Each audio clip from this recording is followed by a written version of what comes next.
नमस्कार दोस्तों, उम्मीद करता हूं आप सभी बिल्कुल ठीक होंगे और आज की क्लास देखने के लिए आप सभी बिल्कुल तैयार होंगे। ये बात आप सभी जानते हैं, यह कोई आम क्लास नहीं है। पूछता है भारत में, मैं अजीत राणा स्वागत करता हूं आप सभी का। फटाफट से मुझे बता दीजिए कितने छात्र क्लास के अंदर आ चुके हैं, क्योंकि आप सभी ये बात जान चुके हैं कि जिस तरीके से मैं क्लास के अंदर आया हूं वही चीज आपको यहां पता होनी चाहिए कि भाई लेवल अलग है। ठीक है, मैटर पूरी तरीके से बदल चुका है, क्योंकि मैंने कहा था कि करंट अफेयर्स के क्वेश्चन अब से पहले भी जैसे मैंने क्लासेस कराई हैं, अब भी मैं क्लासेस करा रहा हूं। हर एक क्लास में यह बात क्लियर होती है कि अगर कुछ पढ़ा दिया तो पढ़ा दिया, बात खत्म। ठीक है, और जैसे मुंडी पटक के प्रणाम कर रहे हैं अपने भदौरिया साहब बहुत बढ़िया, आपकी मुंडी में झटका ना आ जाए, बस उसका ध्यान रखना। ठीक है, और मैं ये बात पहले ही बता चुका हूं कि जब भी मैं क्लास लेता हूं ना यूट्यूब पे, एकदम अचानक से हमला करता हूं। मैं कोई अनाउंसमेंट नहीं करता, सीधा आता हूं, क्लास लेता हूं और चला जाता हूं। ठीक है, कम conquer and gone, this is the way, this is the pattern I follow। तो अब यहां पे बात मैंने सोची कि मैं क्यों ना 12 महीने के अंदर जो आपकी national international sports award books, appointments, obituaries, indexes, defence exercise, ये जितनी भी चीजें आती हैं उन सबको यहां पे मैं कवर करा दूं, और उसी चीज के लिए मैं यहां पर आ चुका हूं। तो सबसे पहले आपका धर्म यह बनता है कि आप क्लास को लाइक करके अपनी महिला मित्र, पुरुष मित्र व अन्य मित्रों तक भेज पाएं, जिससे कि दिक्कत किसी प्रकार की हो ही ना पाए।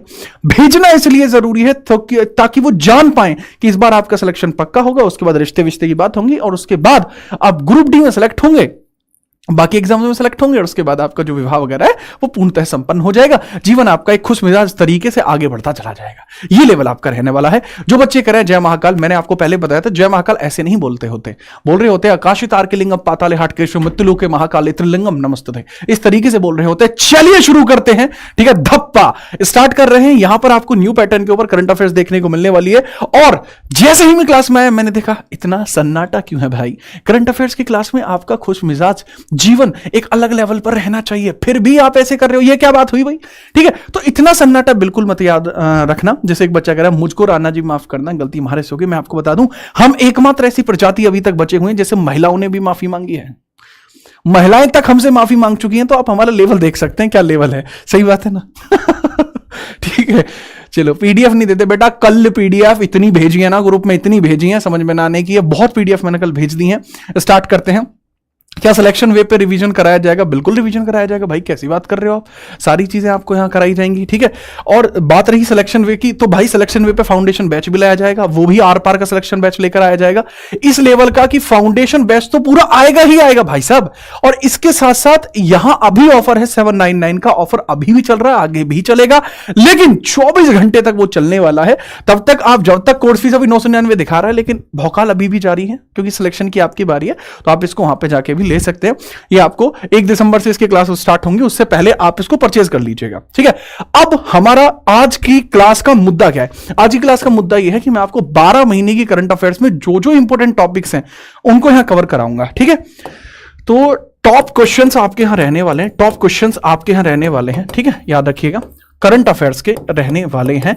12 मंथ्स का कंपाइलेशन है, याद रखना। ठीक है, 12 मंथ्स का कंपाइलेशन, और ये एग्जैक्टली जेन्युइन क्लास है। और अभी आपके मन में 2 डाउट हो सकते हैं, जैसे कि सर आजकल आप शर्ट बड़ी बदली बदली पहन के आ रहे हैं, आपके हाथ में रिंग भी है, तो उसके ऊपर भी चर्चा करेंगे भाई। आप निश्चिंत रहिए, क्लास के तौर पर पूरी निगरानी रखी जा रही है, आप ये समझ लीजिए। स्टार्ट करते हैं क्लास को। ठीक है, चलिए। बैच कैसे लेते हैं? आप सिलेक्शन वे एप्लीकेशन डाउनलोड करना, डिस्क्रिप्शन में लिंक डाल दिए हैं हम। ठीक है, तो वहां से उसको डाउनलोड करने के बाद आप देख पाएंगे कि चीजें उसी लेवल पे आगे बढ़ रही हैं जिस लेवल पे आगे बढ़नी चाहिए थी, बढ़ रही हैं। स्टार्ट करते हैं। पहला सवाल, अब जैसे बच्चा कह रहा है दल बदल कानून, दल बदल कानून आपको 10वीं अनुसूची में देखने को मिलता है, जो 52वें संविधान संशोधन 1985 के माध्यम से ऐड हुआ था, जिसमें बात मैं आपको पहले ही बता चुका हूं कि जो 10th शेड्यूल आपको यह कहती है, जिसके अंदर डिफेक्शन लॉ देखने को मिलता है, दल बदल कानून देखने को मिलता है 1985, और ये 52वां संविधान संशोधन देखने को मिलता है। और इसमें यह तक बताया गया कि अगर पूरी पार्टी अगर दल बदल करती है तो उसमें एंटी डिफेक्शन नहीं लग सकता, या 2/3 सदस्य भी इसमें एग्री करते हैं तो नहीं लग सकता। और मैं अकेला पूरी पार्टी की बराबर हूं, ये आप जान ही पा रहे हैं। कंपीट करने के लिए एक बार में 8-8 टीचर्स को लगना पड़ रहा है, तो आप खुद समझ जाइए। स्टार्ट करते हैं आज की क्लास को। पहला सवाल ये रहा करंट अफेयर्स का, आपके सामने आपको देखने को मिल रहा है कि अंतरराष्ट्रीय मुद्रा कोष के पहले उप प्रबंध निदेशक के रूप में किसको नियुक्त किया गया है? ये फर्स्ट डेप्यूटी मैनेजिंग डायरेक्टर है, पहले एमडी हुआ करते थे, अभी मैनेजिंग डायरेक्टर के तौर पर भी रखे गए। कौन रखे गए? ऋषि सुनक है। ये आपके लंदन यानी आप ये समझना, लंदन में आपको देखने को मिले हैं, यानी ब्रिटेन के पीएम रह चुके हैं, बट ये एमडी नहीं है, ठीक है। सज्जन जिंदल जो इंटरनेशनल स्टील फेडरेशन है उसके हेड ये रह चुके हैं। जो डैनियल कैट्स, आपका करेक्ट आंसर देखने को मिल जाएगा डैनियल कैट्स। डैनियल कैट्स आपके इंटरनेशनल मॉनेटरी फंड के आपको एमडी देखने को मिले हैं। क्रिस्टियाना जॉर्जिएवा एमडी हैं, इनके बारे में भी आपको याद रखना होगा। 27 दिसंबर 1945 में आईएमएफ बना था, 27 दिसंबर, ठीक है, 1945 में आपको आईएमएफ देखने को मिला था, ठीक है। आईएमएफ की एस्टेब्लिशमेंट होती है वॉशिंगटन डीसी में, इसके हेडक्वार्टर देखने को मिलते हैं, वॉशिंगटन डीसी में इसके हेडक्वार्टर देखने को मिलते हैं, इसके बारे में आप याद रखना, ठीक है। नेक्स्ट हम आगे बात करते हैं, अगला सवाल ये रहा आपके सामने। ऑस्ट्रेलियन ओपन 2025 के पुरुष एकल का खिताब किसने जीता है? ऑस्ट्रेलियन ओपन 2025 का जो मतलब खिताब है वो किसने जीता? ऑस्ट्रेलियन ओपन ये किससे रिलेट करता है सर? ये टेनिस से रिलेट करता है, पहली बात तो ये हुई, ठीक है। अच्छा, यहां पे एक बात और बता दूं कि आईएमएफ के साथ साथ एक जुड़वा संस्थान भी देखने को मिलते हैं। वो जुड़वा संस्थान की मैं बात करता हूं। जुड़वा संस्थान आपको कौन सा देखने को मिला है? वो जुड़वा संस्थान आपको कौन सा देखने को मिला है उसकी भी हम बात कर लेते हैं। जुड़वा संस्थान, सर जो जुड़वा संस्थान है दैट इज वर्ल्ड बैंक। जो आपको वर्ल्ड बैंक देखने को मिलता है वो इसका जुड़वा संस्थान है। वर्ल्ड बैंक भी सेम ईयर में ही आपको देखने को मिला था। वर्ल्ड बैंक के वर्तमान अध्यक्ष अजय बंगा है जो इंडियन मूल के हैं, ठीक है। ये लो भैया, अब जीते कौन है उनकी बात कर रहा हूं। ये इटालियन है लड़का, दिस बॉय इज इटालियन, इन्हीं के बारे में आपको बताना है, ठीक है, कि ये कहां से देखने को मिलते हैं। देखो, क्या ये नोवाक है? Novak Djokovic is a Serbian classical आदमी है, बट यहां बात की जा रही है यानिक सिनर की बात की जा रही है, जो आपको यहां देखने को मिल जाएंगे। यानिक सिनर की बात की जा रही है कि वो यहां पर ऑस्ट्रेलियन ओपन जीतते हैं, टेनिस का होता है। देखो, 4 ओपन आपको देखने को मिल जाते हैं। कौन कौन से ओपन है आपके? सबसे पहले ऑस्ट्रेलियन, देन फ्रेंच ओपन है, देन विंबलडन ओपन होता है, देन आपका यूएस ओपन होता है। ये 4 ओपन एक साल में होते हैं, टेनिस से रिलेट करते हैं, ठीक है। दूसरा पॉइंट इसमें ये आता है कि यहां कौन कौन जीता है वो देख लीजिए भैया। अभी मैं आपको यहां पे बता देता हूं, पुरुष एकल में यानिक सिनर जीते हैं जो इटालियन है। वो जो उप विजेता रहे हैं वो अलेक्जेंडर ज़वेरेव हैं जो जर्मनी के देखने को मिल जाएंगे। महिला सिंगल में मेडिसन क्रीज जीती हैं जो यूएसए की हैं, और बेलारूस की जो आरियाना शैबलेंका है वो इसमें उप विजेता रही हैं। बाकी हम बात करते हैं, फ्रेंच ओपन 2025 भी हो चुका है, फ्रेंच ऑस्ट्रेलियन ये दोनों हो चुकी हैं, ठीक है। इनके बारे में भी याद रखना। पुरुष एकल किसने जीता? कार्लोस एलकराज ने जीता है, उप विजेता यानिक सिनर इसमें रहे हैं। महिला एकल में याद रख लेना कोको गॉफ है और आरियाना शैबलेंका बेलारूस के इसके अंदर आपकी उप विजेता है। एक और बात समझ लेना, विंबलडन भी हो चुका है। विंबलडन में कौन जीते? विंबलडन में आरियाना शैबलेंका जीती हैं वुमेन में, और मेल में जीते हैं यानिक सिनर फिर से। तो ठीक है, मैंने तीनों आपको बता दिए जो क्रम से आपको पता होनी चाहिए। अगर आपको पूरा यही देखना है, टेनिस ओपन ही देखना है, तो एक वीडियो भी डाल रखी है, tennis open by Jeet Rana search करोगे आपको मिल जाएगी। अगला सवाल, अगर विंबलडन की बात करता हूं, जैसा मैंने बताया यानिक सिनर आपको देखने को मिल जाएगी, और महिला एकल में आपको देखने को मिल जाएगी ईगा स्वातिक। किसमें? विंबलडन ओपन 2025 में। मेल कौन हो जाएगा? यानिक सिनर हो जाएगा। यूएस ओपन 2025 की अगर मैं बात करूं, अभी रिसेंटली कंप्लीट हुआ है, कार्लोस एलकराज इसके अंदर हेड हो जाएंगे। रिसेंट, ये सबसे लेटेस्ट न्यूज है, कार्लोस एलकराज जीता है, और महिला एकल में जीती है अमांडा अमीनीशोवा, इसमें जीती है। तो इन चारों के बारे में आप याद रख लेना, ठीक है। आगे बढ़ते हैं। अगला सवाल, सीआरपीएफ के महानिदेशक के रूप में किसको नियुक्त किया गया? देखो, अपॉइंटमेंट के क्वेश्चन सबसे ज्यादा बनते हैं, इसी वजह से इस तरीके के क्वेश्चंस मैं आपको कराना चाह रहा हूं कि अपॉइंटमेंट के सवालों में आप किसी प्रकार की कोई गलती ना कर दें। तो सीआरपीएफ के बारे में मैं पूछ रहा हूं, इसके बारे में आप बताइए। देखो, 27 जुलाई 1939 में सीआरपीएफ की स्थापना होती है, ठीक है, याद रखना। 27 जुलाई 1939 में सीआरपीएफ की स्थापना होती है, सेंट्रल रिजर्व पुलिस फोर्स, ठीक है, सीआरपीएफ होती है। सीआरपीएफ देखो, जैसे पहले तो ये समझ लेना, ये आर्म फोर्सेस होती है, ठीक है। ये आपकी कोई डिफेंस फोर्स नहीं है, ये कोई बैटल लड़ने नहीं जाते, ठीक है। ये सेंटर में रहते हो और बाकी बॉर्डर्स पे भी इनकी ड्यूटी लगती है, बट बीएसएफ से पीछे रहते हैं, जरूरी पोस्ट होती है। और अगर हम बात करें, इसके अंदर आपको ज्ञानेंद्र प्रताप सिंह, एक ऐसी पर्सनैलिटी आपको यहां देखने को मिल जाएंगे जिनके बारे में आपको पता होनी चाहिए, जो यहां सीआरपीएफ के डीजी अपॉइंट हुए, जनवरी 2025 में अपॉइंट हुए थे, ठीक है। काफी लंबा टाइम इनके हो चुका है। सीआरपीएफ के बारे में मैं आपको बता चुका हूं, तो डायरेक्टली याद रखना। अगला सवाल, भारत के 26वें मुख्य चुनाव आयुक्त कौन बने हैं? करेक्ट आंसर हो जाएगा ज्ञानेश कुमार जी मुख्य चुनाव आयुक्त बने। अब चुनाव आयोग के बारे में आपको बहुत सारी चीजें पता होनी चाहिए। जैसे पहला सवाल आता है कि सर इलेक्शन कमीशन जो आपको देखने को मिलता है, इलेक्शन कमीशन जो आपको इलेक्शन कमीशन देखने को मिलता है, इसके हेड आपके कौन देखने को मिलते हैं? अध्यक्ष आपको कौन देखने को मिलते हैं वो बताइए, ठीक है। जैसे मैंने बताया अभी ज्ञानेश कुमार हो गए, अध्यक्ष का तो चलो हटाओ, ये बताओ आर्टिकल कौन सा देखने को मिलता है? सर जी, आर्टिकल है 324, अब पूछा जा सकता है सर कितने सदस्य निकाय आपको देखने को मिल रहा है। ठीक है, चलिए ठीक है, ये मुझे बताइए कि कितने सदस्य निकाय होता है, कितने सदस्य निकाय होता है, कितने सदस्य निकाय आपको ये देखने को मिल जाता है वो बताओ। सर पहले ये एक मेंबर हुआ करता था, इसमें पहले इसमें एक मेंबर हुआ करता था, लेकिन वर्तमान में 3 मेंबर हैं। वर्तमान में कितने मेंबर हैं? 3 मेंबर हैं। पहली बार ये 3 मेंबर कब हुए थे? 1989 में पहली बार 3 मेंबर हुए थे। फर्स्ट टाइम थर्ड मेंबर कब हुए? ये फर्स्ट टाइम थर्ड मेंबर कब हुए? First time third member 3 member सदस्य ये कब बना था? सर पहली बार जो 3 मेंबर आपको इसमें देखने को मिले वो 1989 में देखने को मिले थे। लेकिन इसके लिए एक्ट कब आता है? सर इसके लिए एक्ट आता है 1993 में। क्यों? 1989 में राष्ट्रपति का अध्यादेश आया था, 1993 में ये परमानेंट बात इस प्रकार से हुई थी। ठीक है, नमस्कार भाई, नमस्कार, आगे बढ़िए। एक बच्चा कह रहा है सर आप मुझे छेड़ रहे हैं, ये क्या बात हुई? आप छुई मुई का पेड़ है जो मैं आपको छेड़ दूंगा?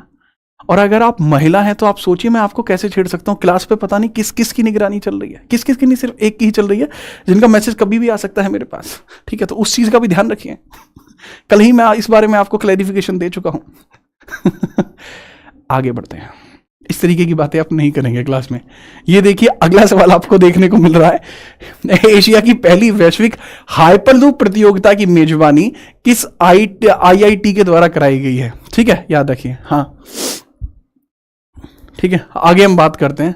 बहुत बढ़िया। बहुत बढ़िया, ठीक है। देखो धर्म सिंह कह रहा छेड़ दो सर। अब ये क्या तरीका हुआ? ये क्या बात हुई? चलिए, एशिया की पहली वैश्विक हाइपरलूप प्रतियोगिता की मेजबानी की बात कर रहा हूं। हाइपरलूप जो होते हैं वो हाई स्पीड पे चल रहे होते हैं, हाई स्पीड पे चल रहे होते हैं, इनके बारे में ही हम बात कर रहे हैं। तो हाई स्पीड के बारे में अपन बात कर लेते हैं, किस तरीके से आपको देखने को मिल जाएगी। फरवरी में प्रतियोगिता आपको देखने को मिली थी। हाँ बिल्कुल सही बात है डुग्गू, बहुत बढ़िया।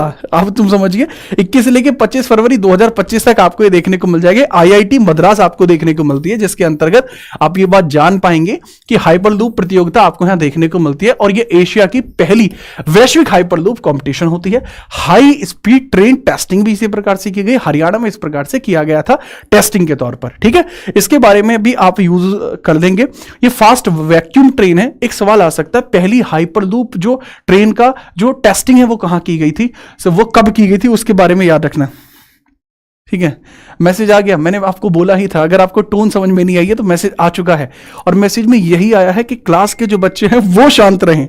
ठीक है, और ये क्या कमेंट कर रहे हैं आप? इस प्रकार की कमेंटों के आपके स्क्रीनशॉट आ गए मेरे पास, ये गलत बात है। पढ़ाई पर ध्यान दो। अगले सवाल का जवाब दीजिए आप। गणतंत्र दिवस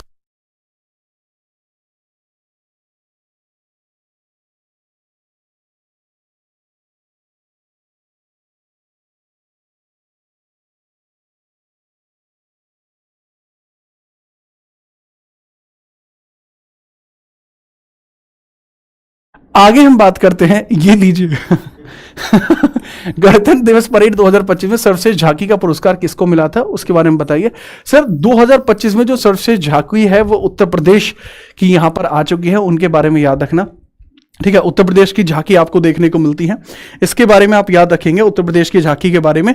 और जो थीम है इसकी वो थी महाकुंभ 2025। थीम जो है वो थी महाकुंभ 2025। ठीक है, थीम आपको देखने को मिल जाएगी महाकुंभ 2025। महाकुंभ 2025 आपको देखने को मिल जाएगी। एक बच्चा कह रहा है मेरी कसम खाओ और राम राम कह दो। राम राम भाई साहब, राम राम। ठीक है, चलिए, यूपी में महाकुंभ को मिली थी। आगे हम बात करते हैं, सचिन तेंदुलकर का रिकॉर्ड तोड़कर वनडे क्रिकेट में सबसे तेज 14,000 रन बनाने का जो खिताब है वो किसने अपने नाम किया? That is one and only Virat Kohli. Run machine इनको कहा जाता है, तो इन्होंने ये कारनामा करा। पहले ये जो रिकॉर्ड था ये सचिन तेंदुलकर जी के पास था, अब ये रिकॉर्ड इनके पास आ चुका है, तो इनके बारे में भी आप याद रखेंगे। कोई इशू इसमें भी आपको नहीं होना चाहिए। ठीक है, याद रखना। दूसरा, ये तीसरे प्लेयर बने हैं, पहले सचिन तेंदुलकर, दूसरे कुमार संगाकारा, तीसरे ये बने हैं। 287 पारियों में इनके द्वारा यह किया गया है। इन 287 इनिंग्स इनके द्वारा यहां पर देखी गई, उसके बाद ही ओडीआई क्रिकेट में इतना स्कोर कर पाए। ग्लोबल फायर पावर इंडेक्स 2025 के अनुसार रक्षा बजट के मामले में कौन सा देश टॉप पर है? 895 बिलियन डॉलर्स यहां खर्च किए जा रहे हैं। बिलियन डॉलर्स यहां खर्च किए जा रहे हैं, किसके द्वारा? अमेरिका के द्वारा। ठीक है, अमेरिका का कहता था क्या हो तुम, हम क्या कहते हैं, क्या है बे 75 बिलियन खर्च करते हैं हम। ये समझ लो 75 में अगर मैं 10 की मल्टीप्लाई भी कर दूं तो भी 750 बचेंगे, उसमें ना 2 बार और मल्टीप्लाई करनी पड़ेगी तब हम 800 के आगे पहुंच पाएंगे। वो इतने रुपए खर्च कर दे रहा है, 895 बिलियन। ठीक है, तो अमेरिका क्या कहते हो, क्या हो तुम, वो है भाई, सच में है वो। ठीक है, और बात रही कि हम चाइना को किसी भी दिन बैटल में पीट सकते हैं, जैसा इंडियन मीडिया दिखा रही होती है कि अगर कल को चाइना पे अटैक हो जाए तो सिर्फ यूपी वाले उसको धर लेंगे। भाई यूपी वाले धर तो लेंगे, पर दिक्कत भी तो देखो, वो डिफेंस बजट उसका 266 बिलियन का है डॉलर्स में, हमारा 75 बिलियन का है, वो भी डॉलर्स में, तो खेल खराब हो जाएगा हमारा। ठीक है, तो ये नहीं कर पाएंगे भैया, याद रखना। अमेरिका टॉप पर है जो सबसे ज्यादा खर्चा कर रहा है, इंडिया के रैंक चौथे नंबर पे, पहले अमेरिका, दूसरा चाइना, तीसरा रशिया, चौथे हम आपको यहां देखने को मिल जाते हैं। ठीक है, इसके बारे में याद रखना। हम्म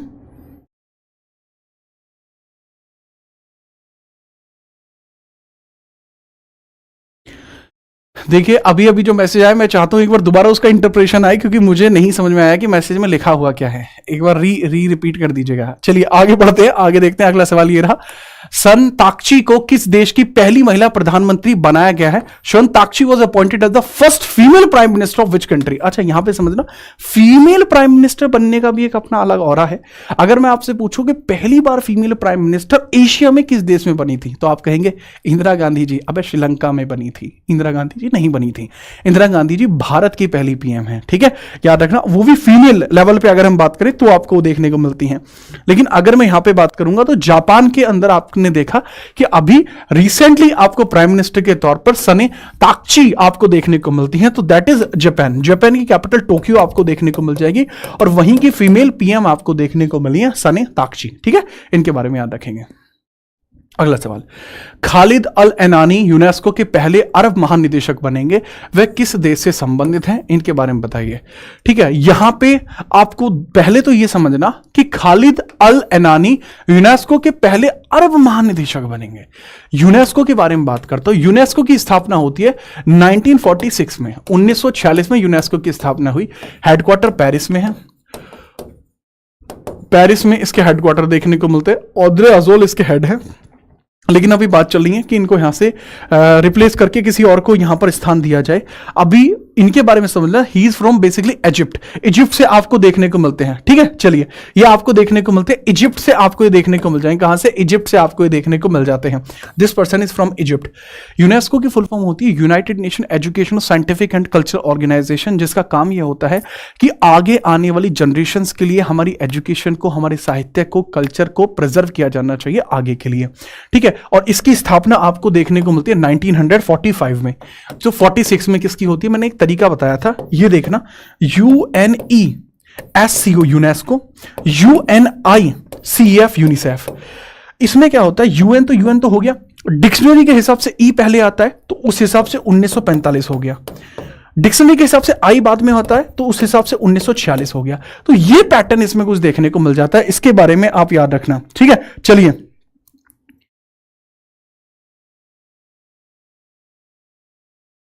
ठीक है, बहुत बढ़िया, आगे हम बात करते हैं। चलिए आगे हम देखते हैं, इसमें आप करेक्ट आंसर रखेंगे इजिप्ट। अगला सवाल ये रहा आपके सामने, यूनेस्को के बारे में जो सेम चीज मैंने आपको बताई, रिटन फॉर्मेट में आपको यहां देखने को मिल रही है।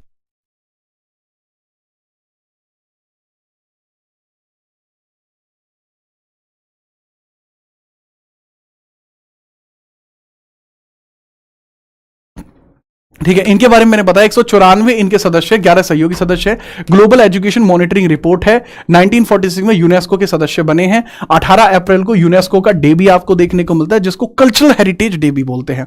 अगला सवाल ये रहा आपके सामने, कौन सा राज्य विधानसभा में अनुवाद प्रणाली लागू करने वाला भारत का पहला राज्य बना है? कमाल की बात यह है कि यह एक ऐसा राज्य है जो अपनी हिंदी को ही कई भागों में मतलब अलग अलग ट्रांसलेट करेगा। जैसे हिंदी बोलने का अपना एक तरीका होता है, जैसे अभी मैं आपके सामने बोल रहा हूं, ये हिंदी है। ठीक है, और जैसे एक छोरा उड़े मैसेज करने लग रहा है, सर पहले आप मैसेज का जवाब दे लो, बाद भी देख लेना कि चल रहा है, ये भी हिंदी है। ठीक है, का वाह का समझे कि नहीं, ये भी हिंदी है। ठीक है, और ब्रज में बोलेंगे तो वो भी हिंदी है। ये चारों ही हिंदी हैं, लेकिन उसके बाद भी इंटरनल उसका ट्रांसलेशन कराने के लिए कौन सा राज्य आगे आया है? That is one and only Uttar Pradesh. ठीक है, याद रखना। एक बच्चा कह रहा है कि सर मैसेज का ही रिप्लाई कर दो। मैसेज का रिप्लाई बहुत सिंपल है, जैसे क्लास में एक छात्रा कमेंट कर रही थी कि क्या मैम कहीं से किसी और की क्लास भी इस प्रकार से देखती? नहीं, जरूरत ही नहीं पड़ेगी भाई, मैं हूं, क्या ही जरूरत पड़ेगी? अब ये बताइए, कंप्लीट जीएस मैं करा रहा हूं भाई, और जीएस से आप समझिए लेवल ही अलग है जिस लेवल पे चल रही हैं। तो नहीं जी, she has her man, so that's what she needed. ठीक है, वो भी तो समझिए। सर मौज लेने दो, कोई दिक्कत नहीं है। शुभम शर्मा कह रहे हैं, शुभम भाई ये बताओ, तुम अगले सवाल का जवाब बताओ। ठीक है, भ्रष्टाचार धारणा सूचकांक 2024 में भारत का स्थान क्या? अब ये समझना भ्रष्टाचार धारणा सूचकांक क्या होता है, आप वो समझिए। देखिए, जो भ्रष्टाचार धारणा सूचकांक होता है, मतलब पहली बात तो देश ये एक्सेप्ट कर रहा है कि हमारे यहाँ भ्रष्टाचार होता है, पहली बात तो ये। दूसरी बात, भ्रष्टाचार का पता भी लगता है कि भ्रष्टाचार है, तो ये आपको देखिए। ठीक है। ठीक है, अब भ्रष्टाचार भी होता है और हम ये भी कह रहे हैं कि भ्रष्टाचार भारत के अंदर है, ये भी आप बताइए, इसके बारे में बात चल रही है।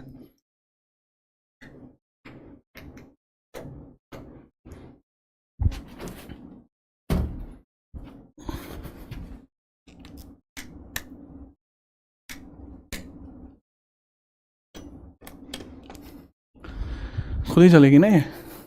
चलिए आगे हम बात करते हैं। ठीक है, 96 इज द करेक्ट आंसर। 96 भ्रष्टाचार सूचकांक में आपको देखने को मिल जाएगा, ट्रांसपेरेंसी इंटरनेशनल के द्वारा यह आपका जो है दिया जाता है। पहले नंबर पे डेनमार्क है, फिनलैंड है दूसरे नंबर पे, पहले नंबर पे डेनमार्क है, डेनमार्क में सबसे कम होता है ऐसा। दूसरे पे फिनलैंड आपको देखने को मिल जाएगी, फिनलैंड। डेनमार्क की कैपिटल कॉपहैगन होती है, इस बारे में भी याद रखेंगे। ठीक है, चलिए। ठीक है, नेक्स्ट अगला सवाल, किस भारतीय मूल के अंतरिक्ष यात्री ने सबसे अधिक समय तक स्पेस वॉक करके रिकॉर्ड बनाया है? सबसे लंबे समय तक स्पेस में रहने का जो प्लान है वो देख लिया मैंने, देख लिया मैंने। नीचे क्या बोले? मैम पास में बैठी है क्या? नहीं नहीं, मैम पास में बैठी नहीं है भाई।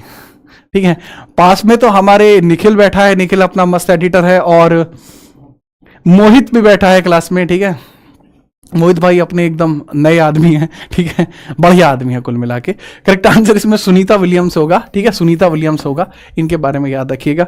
राकेश शर्मा पहले पुरुष बने थे जो स्पेस में गए थे, इंडियन ओरिजिन के। ठीक है, याद रखना।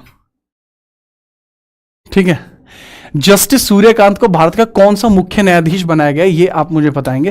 देखो, चीफ जस्टिस ऑफ इंडिया के अपॉइंटमेंट आपको किस आर्टिकल में देखने को मिलती है? इनकी जो अपॉइंटमेंट है, इनके जो अपॉइंटमेंट है वो किस आर्टिकल में देखने को मिलती है? 124 के दूसरे क्लॉज में इनकी अपॉइंटमेंट आपको देखने को मिल जाती है, इसके बारे में आप याद रखेंगे। ठीक है, याद रखो। दूसरा इसमें पूछा जा रहा है कौन से नंबर पे बने हैं। सर अभी बीएस गवई 51st थे, तो ऑब्वियस सी बात है 52nd नंबर पे होंगे, क्योंकि उनके बाद ही आ रहे हैं। ठीक है, तो उनके बारे में याद रखिएगा। नेक्स्ट हम आगे बात करते हैं, अपॉइंटमेंट करता कौन है? सर प्रेसिडेंट के द्वारा इनकी अपॉइंटमेंट की जाती है, बाई प्रेसिडेंट। पर क्या प्रेसिडेंट अकेला कर सकता है? क्या कल को प्रेसिडेंट अगर चाहे तो क्या आपको बना सकता है क्या वो? ठीक है, कि जी बहुत बढ़िया आदमी है जीथर, तो जीथर को ऐसा करते हैं चीफ जस्टिस ऑफ इंडिया बना दें, बना देंगे? नहीं बना सकते। क्यों नहीं बना सकते? कोलेजियम अगर ऐसा कहेगा तो ही ऐसा हो सकता है। अगर कोलेजियम ऐसा कहेगा तो ही ऐसा। ये क्या चीज है? 1993 में बना था, 5 पर्सन ग्रुप होता है, 5 पर्सन ग्रुप आपको देखने को मिलता है, तो याद रखिएगा। ठीक है, चलिए।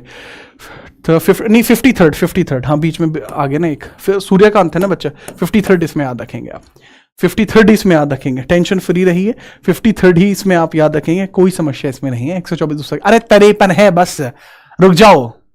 52वें गवई जी हैं, 52nd गवई जी हैं। ठीक है, बी आर गवई 52nd है, 53rd आपको देखने को मिल जाएंगे ये। ठीक है, याद रखेंगे। बहुत बढ़िया, आगे बढ़िए। भारत का पहला एआई विश्वविद्यालय किस राज्य में स्थापित किया जाएगा? आजकल एआई बहुत आगे चल रही है। ठीक है, बहुत बढ़िया। आगे ऐसा हो सकता है आगे आने वाले समय में एआई के थ्रू और भी बहुत सारी चीजें की जाएं। ठीक है, बहुत। अबे संजय मूर्ति कैग हैं, संजय मूर्ति यहां नहीं आते, मूर्ति साहब कैग हैं, वो भी तो समझिए। ठीक है, चलिए आगे हम बात करते हैं बिना किसी परेशानी के।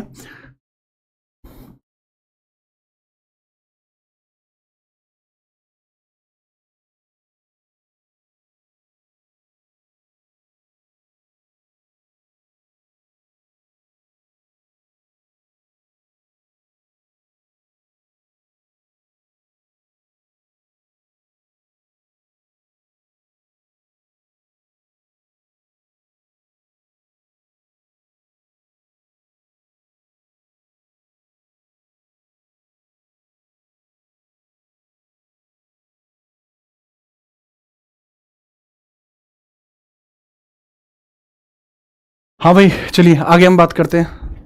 हाँ ठीक है, इसका आंसर महाराष्ट्र करेक्ट आंसर होगा। जी हाँ, महाराष्ट्र ही है जो पहला यूनिवर्सिटी यहाँ पे क्रिएट कर रहा है, that is Maharashtra, that is quite simple, Maharashtra बना रहा है। पहला एआई टीचर किसने रखा है, वो केरला ने रखा है, इरिस उसका नाम रखा था। फर्स्ट एआई टीचर की अगर मैं बात करूं, फर्स्ट एआई टीचर, ठीक है, एआई टीचर है, स्कूल में एक मैडम सी आती थी, एआई की थी, रोबोट जैसी थी, उनका नाम इरिस है, वो यहाँ पे रखे गए हैं। ठीक है, चलिए नेक्स्ट हम अगला सवाल, किस राज्य सरकार ने आपातकाल के दौरान जेल गए लोगों को 20,000 मासिक पेंशन प्रदान करने की घोषणा करी है?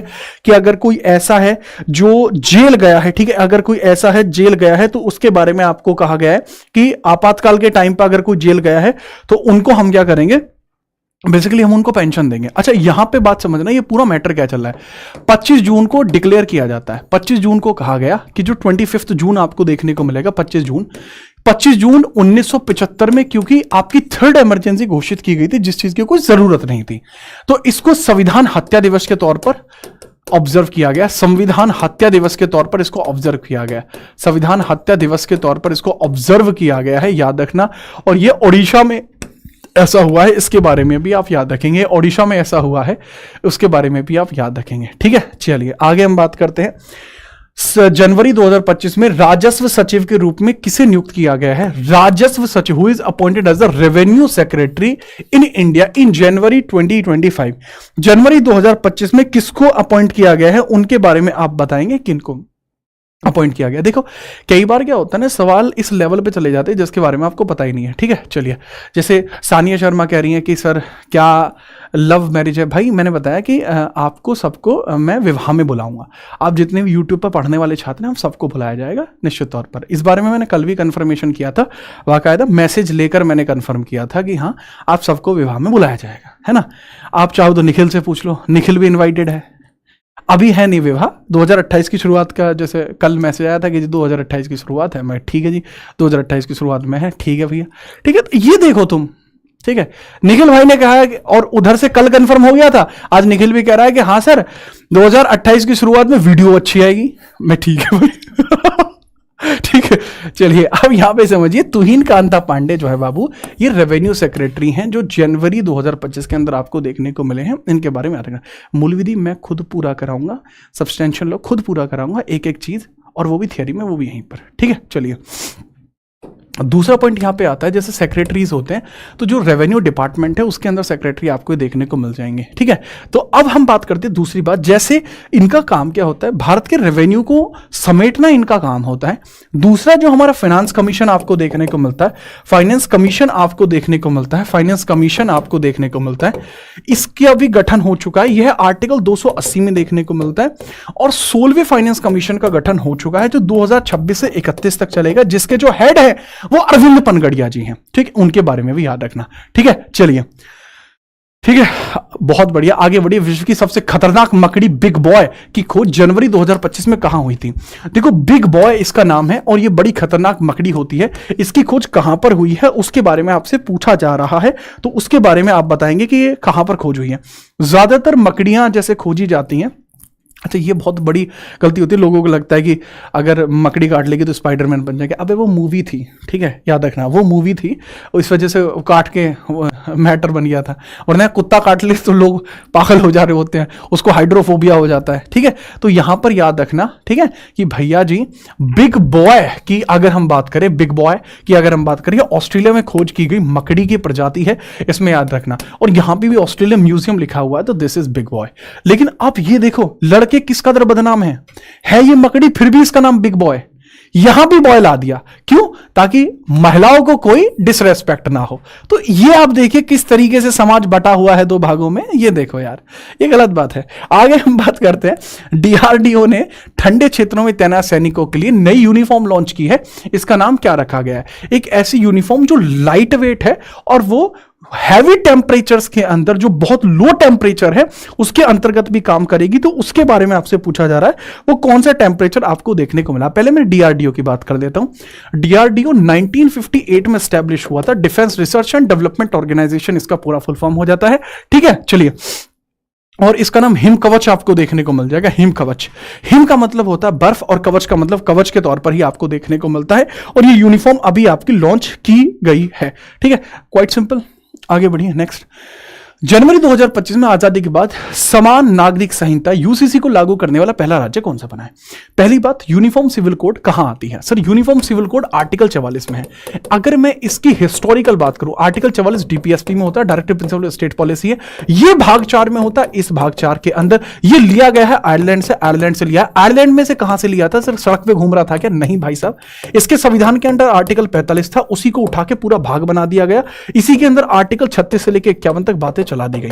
आखिरकार इसका मतलब क्या होता है? इसका मतलब होता है कि पुलिस की नजरों में, किसकी नजरों में? पुलिस की नजरों में। जैसे उनकी नजरों में आप अपनी इज्जत नहीं बना पा रहे हो, लेकिन पुलिस की नजरों में आप सबकी इज्जत बराबर हो जाएगी।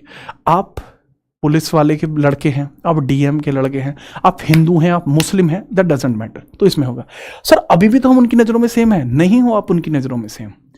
अगर आप एक मुस्लिम हैं तो आपके लिए कानून अलग काम करेंगे, अगर आप एक हिंदू हैं तो आपके लिए कानून अलग काम करेंगे। अगर यूसीसी आता है तो फिर ये काम सेम हो जाएगा। कुछ बच्चे कह रहे हैं स्पेन, बाबू स्पेन से आयरलैंड ने लिया था, वो ऐसे था। बट बाबू यूनिफॉर्म सिविल कोड एक अलग ही टेक्नोलॉजी है। यूनिफॉर्म सिविल कोड जो था ये 1867 में पुर्तगाल में पहली बार आया था।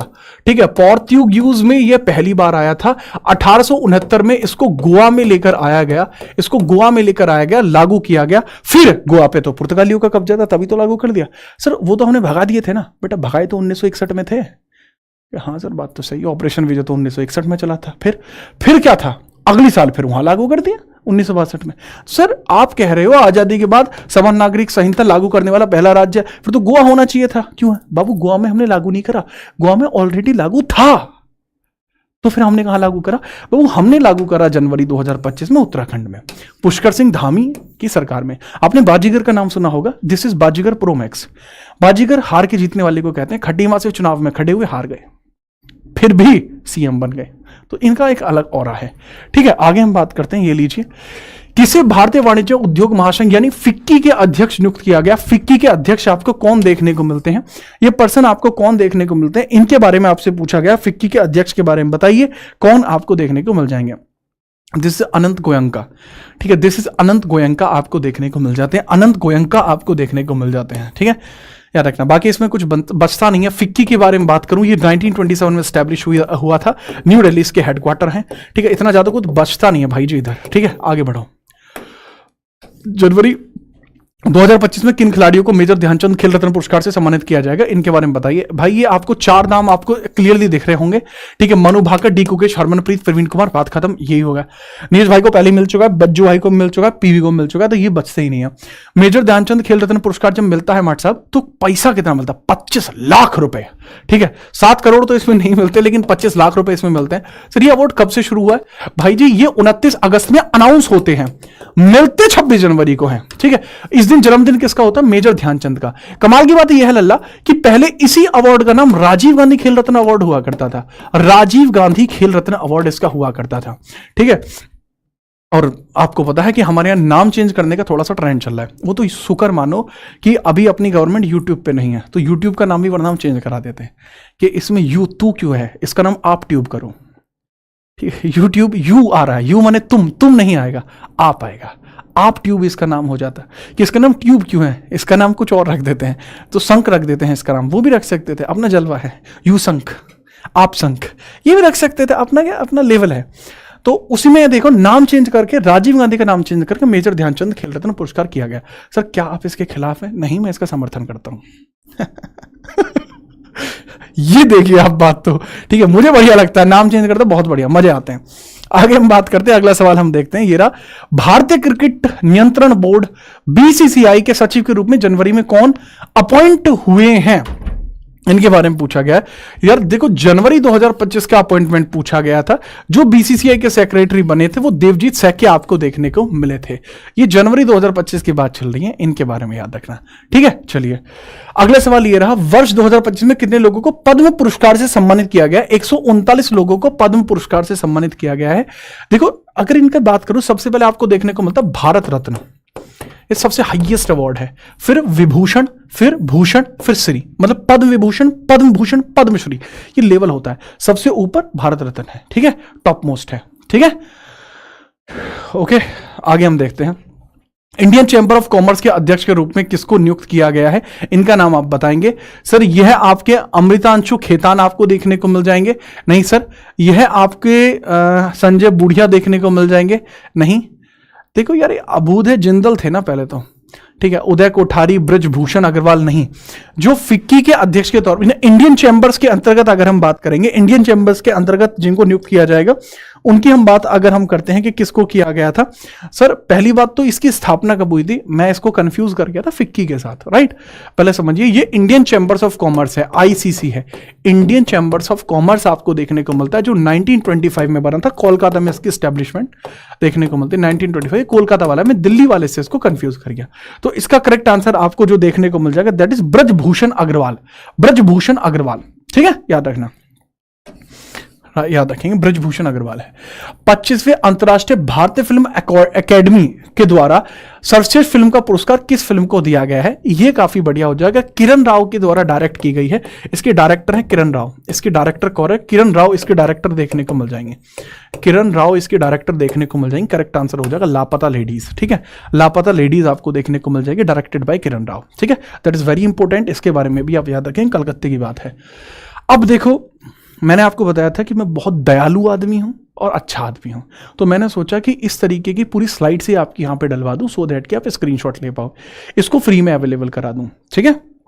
जैसे मैंने सिलेक्शन वे पे आपके बैच की प्राइस 999 से 799 करा दी, वो भी तो देखो आप।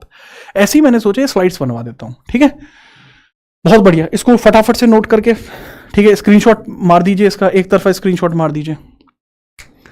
मैंने बताया आयोजन जयपुर में हुआ, 25वां था। लापता लेडीज है, कार्तिक आर्यन बेस्ट एक्टर है, एक्ट्रेस है नितांशी गोयल, बेस्ट डायरेक्टर किरण राव है, best performance in negative role Raghav Juyal है किल मूवी के लिए, ठीक है। ये सारे के सारे अवार्ड्स आपको एक तरफा देखने को मिल जाएंगे, ठीक है। चलिए, ठीक है, ठीक है, ओके,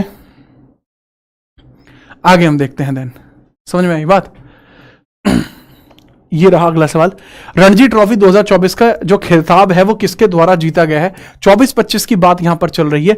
विदर्भ है, राजस्थान है, तमिलनाडु है, गुजरात है, कौन यहां पर जीता है उसके बारे में बात कर। रणजी ट्रॉफी 1932 के अंदर स्टार्ट होती है रणजी ट्रॉफी। टेस्ट इसका फॉर्मेट रहता है, टेस्ट फॉर्मेट में खेला जाता है। क्रिकेट का अवार्ड है, टेस्ट फॉर्मेट में खेला जाता है, ठीक है। टेस्ट फॉर्मेट में खेला जाता है रणजी ट्रॉफी। विदर्भ ने इसको जीता है और केरल को हराया था, ठीक है। कौन जीता, विदर्भ जीती है। तो फाइनल इनका किसके साथ हुआ था, Kerala sir. 94% literacy sir, Kerala. तो केरला को इन्होंने हराया था, जीती थी विदर्भ, ठीक है, याद रखेंगे आप। जोरदार। अगला सवाल। राष्ट्रीय कैडेट कोर एनसीसी के महानिदेशक के तौर पर आपको कौन देखने को मिलेंगे। प्रवीण कुमार, अनीश दयाल सीआईएसएफ में है, वीरेंद्र वत्स या प्रवीण राजन, आपको कौन देखने को मिल जाएंगे इसके अंतर्गत। इनको फटाफट से आप बताएंगे कौन इसमें अध्यक्ष के तौर पर आपको देखने को मिल जाएंगे। पहली बात कि इसकी स्थापना होती कब, 1948 में इसकी स्थापना होती है, ठीक है। चलिए देखो, बात को समझना कब होती है, 16 जुलाई 1948, 16 जुलाई 1948। अच्छा, अभी आपने देखा कि वो सीपीओ को लेकर कंट्रोवर्सी चल रही थी कि जी रैंक 1 किसका है, रैंक 1 किसका है, उसके बारे में आपने सुना भी होगा। तो उसमें यही एनसीसी था लल्ला, जिसके नंबर मिलने की वजह से बच्चे टॉप पे पहुंच गए थे, ऑल इंडिया रैंक 1 पे आ गए थे। क्या वो गलत था, नहीं यार सही था। एनसीसी में भी उन बच्चों ने टाइम दिया ही था, मैं तो यही कहूंगा। बट फिर भी अगर हम बात करें, इसमें वीरेंद्र वत्स आपको देखने को मिल जाएंगे। हे वत्स, याद रखना, यही आपके एनसीसी कैडर के हेड आपको देखने को मिल जाएंगे, एनसीसी के हेड आपको देखने को मिल जाएंगे। इसके बारे में भी स्पष्टतः याद रखेंगे, ठीक है। चली थी कंट्रोवर्सी, नहीं चली थी, अपन कंट्रोवर्सी नहीं करते ना, हम तो अपना एकदम फाइनल बॉस हैं, फाइनल बॉस, हम कंट्रोवर्सी नहीं करते। और लोग की कहते ने कंट्रोवर्सी करते ने ना, क्या मतलब ना भाई, क्या मतलब बात कर रहे हो यार। आगे देखो तुम, 97वें एकेडमी अवार्ड, ठीक है, 97वें एकेडमी अवार्ड्स की बात चल रही है। इसमें सर्वश्रेष्ठ फिल्म का खिताब किस फिल्म ने हासिल किया है। Which film won the best picture title at 97th academy awards. 97th academy awards में किस मूवी के द्वारा सर्वश्रेष्ठ फिल्म का अवार्ड किसने जीता है। एनोरा ने जीता है, ठीक है, एनोरा के द्वारा जीता गया है। मिक्की मेडिसन इसमें बेस्ट एक्ट्रेस रही हैं, ठीक है। मिक्की मेडिसन इसके अंदर कौन रही हैं, मिक्की मेडिसन बेस्ट एक्ट्रेस हैं। मिक्की मेडिसन कौन रही है लल्ला? Mikey Madison is the best actress. Mikey Madison इसमें बेस्ट एक्ट्रेस आपको देखने को मिली है। मिक्की मेडिसन इसमें बेस्ट एक्ट्रेस देखने को मिली है, उनके बारे में भी आप इसी प्रकार से याद रखेंगे। ठीक है, चलिए आगे हम बात करते हैं। अगला सवाल, भारत का पहला जलवायु बजट पर केंद्रित शहरी क्षेत्र कौन सा है? Which is the India's first urban area focused on a climate budget. Climate budget के लिए कौन सा अपना पहला फोकस्ड एरिया आपको देखने को मिल रहा है, तो उसके बारे में आप हमें बताएंगे कौन सा फोकस्ड एरिया आपको देखने को मिला है फटाफट से। ठीक है, देखो एएमसी जो है, ठीक है, एएमसी आपको देखने को मिलती है। ठीक है, चलिए एएमसी अहमदाबाद, अच्छा आंसर लगा हुआ है इसमें, टिक हो रखा है अहमदाबाद। ठीक है, अहमदाबाद म्युनिसिपल कॉर्पोरेशन है। ठीक है, अहमदाबाद जो म्युनिसिपल कॉर्पोरेशन आपको देखने को मिलती है, इसी के द्वारा फोकस किया गया क्लाइमेट बजट के ऊपर कि क्लाइमेट बजट होना चाहिए। ठीक है, चलिए आगे हम बात करते हैं। ये लीजिए अगला सवाल, which Kannada writer won the best Booker prize? Best Booker prize यहां बानू मुश्ताक के द्वारा जीता गया। किसके द्वारा? बानू मुश्ताक के द्वारा जीता गया। इनकी किताब आपको देखने को मिल जाएगी हर्ट लैंप, हर्ट लैंप की दिल की लालटेन। ठीक है, हर्ट लैंप यानी दिल की लालटेन आपको यहां देखने को मिल जाएगी। ठीक है, चलिए ओके, ठीक है। अभी जैसा कि आपने कहा, जैसे एक बच्चा कमेंट कर रहा था कि सर आपने मिक्की मेडिसन को ब्यूटीफुल नहीं बोला। भाई मैं कैसे बोल दूं ब्यूटीफुल? नहीं बोल सकता, सही बात है ना निक? नहीं बोल सकता भाई मैं ब्यूटीफुल। मैसेज आ गया है कि ब्यूटीफुल बोल देना आज, तो फिर देखना। ठीक है, तो आप समझिए हर्ट लैंप नाम से लिखा गया, बानू मुश्ताक ने लिखा है, इंटरनेशनल बुकर प्राइज है, ये आपको देखने को मिल जाएगा। काफी फेमस रहा है। ठीक है, 50,000 पाउंड होता है वो। अच्छा, मई 2025 में माउंट एवरेस्ट फतेह करने वाली CISF की पहली महिला अधिकारी आपको कौन देखने को मिलती हैं? ये आपकी हैं कौन भला? गीता सामोता आपको देखने को मिल जाती हैं, जो माउंट एवरेस्ट को फतेह करने वाली 8,848 मीटर इसकी लेंथ है, लेकिन चाइना का कहना है कि 8,850 है इसकी लेंथ। ठीक है, चलिए आगे बात करते हैं। अगला सवाल, डुगू भाई ये मुझे आप बताइए कि अप्रैल 2025 में भारत का पहला भेड़िया अभ्यारण्य कहां पर स्थापित किया गया है? लातेहार झारखंड में, बांधवगढ़ MP में, गिर गुजरात में, सुंदरवन वेस्ट बंगाल में। तो ये भेड़िया अभ्यारण्य आपको देखने को मिला है, अलग ही लेवल है इसका भी। तो इस भेड़िया अभ्यारण्य के बारे में आप मुझे बताएंगे कि ये कहां पर आपको देखने को मिला है। इसके बारे में आप फटाफट लेवल पे बताओ, जिससे कि कोई दिक्कत भी आपको देखने को ना मिले। देखो मैं बहुत तगड़ी बात बताता हूं आपको, ये वहां पे है जहां बेतला नेशनल पार्क आपको देखने को मिलता है। ये वहां पर है जहां पर एक नेशनल पार्क आपको देखने को मिलता है, बेतला। तो जो बेतला नेशनल पार्क है, उसी के जो क्षेत्र है, उस क्षेत्र में ही एक भेड़िया अभ्यारण्य बना दिया। अब मैंने आपको बताया है कि अगर किसी आदमी के पास बोतल है, तो बोतल को छिपाने की सबसे बढ़िया जगह हो सकती है झाड़, झाड़ हो सकती है। ठीक है, याद रखना। तो बोतल को छिपाने की सबसे बेहतरीन जगह झाड़ हो सकती है। तो जैसे ये आप समझिएगा, ये आप समझ सकते हैं, ये कोई झाड़ है, और झाड़ से हो सकता है झारखंड। तो ये लातेहार झारखंड आपको देखने को मिल जाएगा, जो भेड़िया अभ्यारण्य है। या आप ये भी याद रख सकते हैं, भेड़िया छिपके रहता है कहां? झाड़ में, तो झाड़ से झारखंड हो जाएगा। This is called as mnemonic pattern. एक टाइम पे मैंने निमोनिक का पूरा बैच लिया था। ठीक है, चलिए आगे हम बात करते हैं। नेक्स्ट है, who will be the first Indian to visit international space station in May 2025? जो इंटरनेशनल स्पेस स्टेशन है, वहां पर जाने वाले जो भारतीय आपको देखने को मिलते हैं, उनका नाम है शुभांशु शुक्ला। वो आपको कौन देखने को मिल जाएंगे भैया? वो आपको शुभांशु शुक्ला देखने को मिल जाएंगे। शुभांशु शुक्ला आपको देखने को मिल जाएंगे, जो इंटरनेशनल स्पेस स्टेशन में गए हैं। इंटरनेशनल स्पेस स्टेशन में जिस प्रोग्राम के थ्रू गए हैं, उस प्रोग्राम का नाम आप मुझे बताएंगे, किस प्रोग्राम के थ्रू ये गए हैं। आगे प्रोग्राम का भी क्वेश्चन है। ठीक है, कि सुबह सुबह क्या प्रोग्राम दिखा दिया भाई, वो आगे देख लेंगे आप। Whose tenure as CBI director was extended 1 में, 1 मंथ और इनका जो टेन्योर है CBI के अंदर एक्सटेंड हो गया है। तो इनके बारे में आप बताएंगे कि CBI में किसका टेन्योर एक्सटेंड हो गया है। देखो बहुत सूदे लग रहे हैं आपको ये। ठीक है, चलिए ये आपको बहुत सूदे लग रहे होंगे, लेकिन ये असलियत में सूदे हैं नहीं। आपको सिर्फ देखने में लग रहा है कि बहुत सूदे हैं, पर ये सूदे नहीं है। ठीक है, ये बिल्कुल भी सूदे नहीं है, आपको देखने में सूदे लग रहे हैं। तो सूदे से हो जाएगा सूद, प्रवीण सूद करेक्ट आंसर आपको देखने को मिलेगा। दूसरा, अगर मैं CBI की बात करता हूं, सेंट्रल ब्यूरो ऑफ इन्वेस्टिगेशन की बात करता हूं, सेंट्रल ब्यूरो ऑफ इन्वेस्टिगेशन की बात करता हूं, 1963 में यहां पर स्टैब्लिश हुए थे। ठीक है, दूसरी बात अब यहां पर आप समझना कि CBI 1963 में बना है, लेकिन ये ऐसे नहीं बना, हवा में नहीं बना। एक समिति के गठन किया जाता है, समिति संथाराम कमेटी बनती है 1962 में, लाल बहादुर शास्त्री बनाते हैं। समिति का नाम है संथाराम कमीशन, आपको देखने को मिलती है, संथाराम कमीशन आपको देखने को मिलती है। और संथाराम कमीशन के द्वारा ही सीबीआई 1963 में स्टैब्लिश की गई थी, 1962 में संथाराम समिति बनी है और 1963 में यह बनी है। और प्रवीण सूद जी जो हैं वो आपको यहां देखने को मिल जाएंगे, जिनके द्वारा इस चीज को स्टेबलाइज करने की कोशिश की गई थी। बात को समझिए भाई साहब, ऐसे थोड़ी काम चलता है, ठीक है। चलिए अगला सवाल ये रहा, who was appointed as the new chancellor of Germany in May 2025। मई 2025 में नए चांसलर के तौर पर कौन स्टैब्लिश किए गए हैं? एक बच्चा का कहना था कि किसी की क्लास चल रही है, भाई मेरे पैरेलली अगर 10 क्लास भी चलेंगी ना तो मैं उन 10 क्लासों में अलग ही चलूंगा। क्यों? क्योंकि अपन फेक का काम नहीं कर रहे होते, ठीक है। एक कह रहा है 1963 होगा, बेटा 1963 में सीबीआई बनी है, संथाराम कमेटी 62 में बनी है, ठीक है। इसी के बेसिस पर सीवीसीबी बना था, ये बात मैं बता चुका हूं आपको। कब समझ में आई गया आपको? नहीं समझोगे? अब मैंने पूछा है किसके बारे में, मैंने पूछा है किसके बारे में कि जर्मनी के चांसलर आपको कौन देखने को मिल रहे हैं। जर्मनी के चांसलर के बारे में बात चल रही है, तो उनके बारे में भी आप बताएंगे थोड़ा सा, कौन आपको देखने को मिल जाएंगे, फटाफट बताओ। So this is Friedrich Merz, Friedrich Merz आपको देखने को मिल जाएंगे, जर्मनी के चांसलर। जर्मनी की कैपिटल होती है बर्लिन, इसकी कैपिटल लग गया बर्लिन, आपको देखने को मिल जाएगी, कैपिटल है इसकी बर्लिन। जर्मनी की कैपिटल आपको बर्लिन देखने को मिल जाएगी। आगे बढ़िए, who was appointed as a new chairperson of the UPSC. UPSC की नए चेयरपर्सन के तौर पर कौन नियुक्त किए गए हैं? ठीक है, चलिए ठीक है, चलिए आगे हम बात करते हैं। देखिए एक बच्चे का कमेंट है कि मैम का नाम है प्रीति राणा, तो ये बिल्कुल गलत है। कोई किसी भी प्रीति राणा नाम के किसी नाम से मैं संबंधित नहीं हूँ।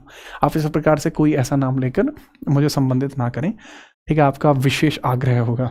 चलिए आगे हम बात करते हैं यूपीएससी के बारे में। यूपीएससी को लेकर आर्टिकल आपको देखने को मिल जाएंगे, आर्टिकल 315 आपको देखने को मिल जाएगा, जो आपको यूपीएससी से लेट होता देखने को मिल रहा है। मनोज सोनी रिजाइन कर चुके हैं, ठीक है, मनोज सोनी रिजाइन कर चुके हैं। अभी वर्तमान में अजय कुमार आपको देखने को मिल जाएंगे, जो यूपीएससी के हेड आपको देखने को मिल जाएंगे, यूपीएससी के हेड आपको देखने को मिल जाएंगे। आर्टिकल 315 में ये बात बताई गई है।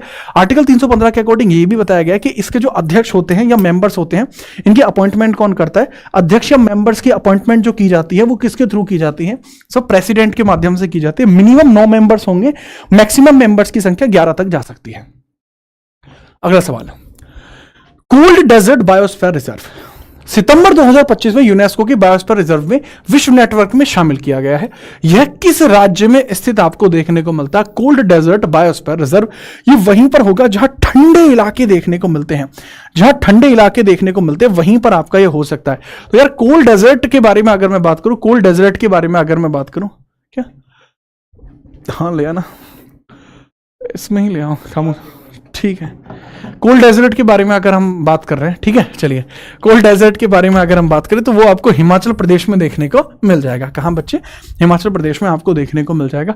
आगे हम बात करते हैं, एचपी हिमाचल प्रदेश में कोल्ड डेजर्ट नेशनल पार्क आपको देखने को मिलता है, ठीक है, याद रखना। अच्छा वो वाली यूनेस्को लिस्ट नहीं है, अगर आप सोच रहे हैं ये बाबू वो वाली यूनेस्को लिस्ट नहीं है, ये जो है वो यूनेस्को की अलग लिस्ट आती है, नेटवर्क ऑफ बायोस्फीयर रिजर्व्स। ऐसे ना यूनेस्को की अलग अलग लिस्ट आती रहती हैं, ऐसे ये बायोस्फीयर रिजर्व की लिस्ट है जो कब स्टार्ट हुई थी, स्टार्टेड कब की गई थी सर? स्टार्टेड इन 1971 में स्टार्ट हुई थी। ऐसे यूनेस्को की क्रिएटिव सिटी नेटवर्क लिस्ट होती है, वो 2005 में हुई थी। जैसे यूनेस्को की एक United nation creative city network CCN list हुई थी, वो 2005 में आई थी, ठीक है। ऐसे ना इनकी अलग अलग लिस्ट होती है, उसी में से आपको देखने को मिलता है, ठीक है। आगे हम बात करते हैं, ये लीजिए अगला सवाल, what is the India's rank in world press freedom index 2025? World press freedom index 2025 के बारे में बात कर रहे हैं, तो इसका सूचकांक आपको क्या देखने को मिलता है? 140, 145, 151, 160। इंडिया की रैंक आपकी पूछी जा रही है, इंडिया की रैंक आपको कितनी देखने को मिली है? 2025 में इंडिया की रैंक 151 है, जबकि 2024 में इंडिया की जो रैंक थी वो 159 थी। हम पीछे से थोड़ा आगे आगे की तरफ आ रहे हैं, ठीक है, चलिए आगे हम बात करते हैं, ये लीजिए अगला सवाल। अक्टूबर 2025 में किस शहर में एशिया का सबसे बड़ा अपशिष्ट जल उपचार संयंत्र का उद्घाटन किया गया? In which city was the Asia's largest waste water treatment plant inaugurated in October 2025? अक्टूबर 2025 में इनॉग्रेट किया जाता है जहां पर, ठीक है, जहां पर आप देखेंगे कि अक्टूबर 2025 में एशिया का सबसे बड़ा, मतलब क्या कि जो गंदा पानी है उसको भी साफ करने का तरीका आपको देखने को मिल रहा है। तो वो आपको कहां देखने को मिलता है उसके बारे में आपसे पूछा जा रहा है, वो आप मुझे बताएंगे कि कहां आपका वह उद्घाटित किया गया है। देखो बहुत गंदा पानी आपको कहां देखने को मिलता है? हमारे यहां तो मीठा पानी है, राइट? अपने यहां तो मीठा पानी है, ठीक है, पूरे उत्तर प्रदेश में मीठा पानी है। खराब पानी कहां पे है सर? यमुना नदी काली पड़ी है, कहां पड़ी है? दिल्ली में पड़ी है। तो पानी को साफ करने की जरूरत कहां से पड़ेगी? दिल्ली से पड़ेगी। तो करेक्ट आंसर भी तो दिल्ली होगा ना भाई, यही तो नहीं समझ पा रहे तुम? करेक्ट आंसर भी तो दिल्ली होगा। तो अपशिष्ट चीज को सही करने के लिए दिल्ली में ही इस ब्रांच को स्टार्ट किया गया है। थोड़ा समझदार बनिए, ठीक है, समझदारी दिखाइए, ठीक है। आगे हम बात करते हैं रॉकी बॉय, ये लो। Which app was promoted by the PM Narendra Modi for the disaster early management? देखो आरोग्य सेतु आपको याद होगा, ये कोविड के टाइम पे चला था, ठीक है। उसमें क्या था कि किसी व्यक्ति को अगर कोविड के सिम्टम्स आए हैं, वो ऐप में उस चीज को फिल करके रखा है, तो नजदीक में अगर आता था तो नोटिस आ जाता था, ठीक है। तो ये चीज आपको यहां देखने को मिली है। अब इसी से रिलेट करते हुए आपको यहां देखने को मिल जाएंगी बहुत सारी बातें, आपको देखने को मिल जाएंगी, ठीक है, कि भाई इसके बारे में पूछा जा रहा है कि कौन सा वो ऐप था। देखो अगर डिजास्टर मैनेजमेंट से पहले आपको सचेत कर दिया जाए तो कितना अच्छा रहेगा, ठीक है। तो सचेत ऐप आपको देखने को मिला है। कौन सा सचेत ऐप आपको देखने को मिल जाएगा? प्रधानमंत्री नरेंद्र मोदी ने आपदा की पूर्व चेतावनी के लिए सचेत ऐप का यहां पर इस्तेमाल किया था। तो करेक्ट आंसर वुड बी सचेत। अगला सवाल, what is the new name of Dibrugarh airport renamed by the Assam government in May 2025? Dibrugarh airport का नाम क्या है जो रिसेंटली चेंज कर दिया गया है? तो डिब्रूगढ़ एयरपोर्ट का नाम बताइए, ठीक है। चलिए, जो बच्चे बोल रहे हैं कि मैंने उनका बैच बीच में छोड़ दिया, आपको विशेष आग्रह करके जानकारी दे देता हूं। मैं कंप्लीट क्लासेस करके आया हूं और बची हुई क्लासेस की रिकॉर्डिंग देके आया हूं, ठीक है। आज तक मैंने कभी किसी को मध्य में नहीं छोड़ा, बात को समझिएगा। पूरी चीजों को मैं करके आया हूं अपने एंड से, ठीक है। बहुत बढ़िया। और जो देखो एक ना बहुत क्लियर बात है मेरे मन में हमेशा रहती है कि अगर कोई मुझे उससे कहे ना कि जैसा तैने किया उसका तुझे फल मिलेगा, मैं इस बात पे खुश होऊंगा, मुझे दिक्कत नहीं है, ठीक है। अगर भगवान मुझे मेरे किए गए कर्मों के हिसाब से आशीर्वाद देगा ना, तो उस हिसाब से मैं करोड़पति बन जाऊंगा। वो तो देखो तुम, इतने मैं पुण्य कमा चुका हूं, प्लस में चल रहा हूं बेटा। 2-4 पाप भी कर दूंगा तो नेगेटिव में कटने के ना इतने प्लस कर रखे हैं, समझ ही नहीं रहे तुम। अपना क्या पूरा मैथ चल रहा है एकदम अलग, ठीक है। That is Bhupen Hazarika. ये भूपेन हजारिका एयरपोर्ट आपको देखने को मिलेगा, जो डिब्रूगढ़ हवाई अड्डे का नाम चेंज करके क्या रखा गया? डॉक्टर भूपेन हजारिका एयरपोर्ट, इसका पूरा नाम रखा गया है। इनके बारे में आप याद रखेंगे। और ये मई 2025 में ऐसा किया गया था, ठीक है। ये मई 2025 में ऐसा किया गया था, ठीक है। ये लीजिए अगला सवाल, which state of the Khelo India youth game 2025? देखो खेलो इंडिया यूथ गेम जो इस बार हुआ था, ये बहुत तगड़ी जगह हो गया, बिहार में हो गया। मतलब बिहार, ये समझ लीजिए जब बिहार आता है ना कोई, मतलब जैसे मैं इंस्टाग्राम बहुत रेयर है कि मैं इंस्टाग्राम चला रहा हूं, बट इंस्टाग्राम पे मान के चलो कोई रील आ गई और बिहार की रील, मैं रुक के पहले बिहार की रील देखता हूँ, कुछ तो जलवा होगा इसमें। जैसे बिहार के पॉलिटिशियंस यार बहुत कमाल के लोग हैं, ठीक है, कि बिहार के पॉलिटिशियंस, जैसे अब मैं किसी का नाम नहीं लूंगा, लेकिन वहाँ ऑरा है यार उनका, ठीक है, अलग ऑरा है उनका।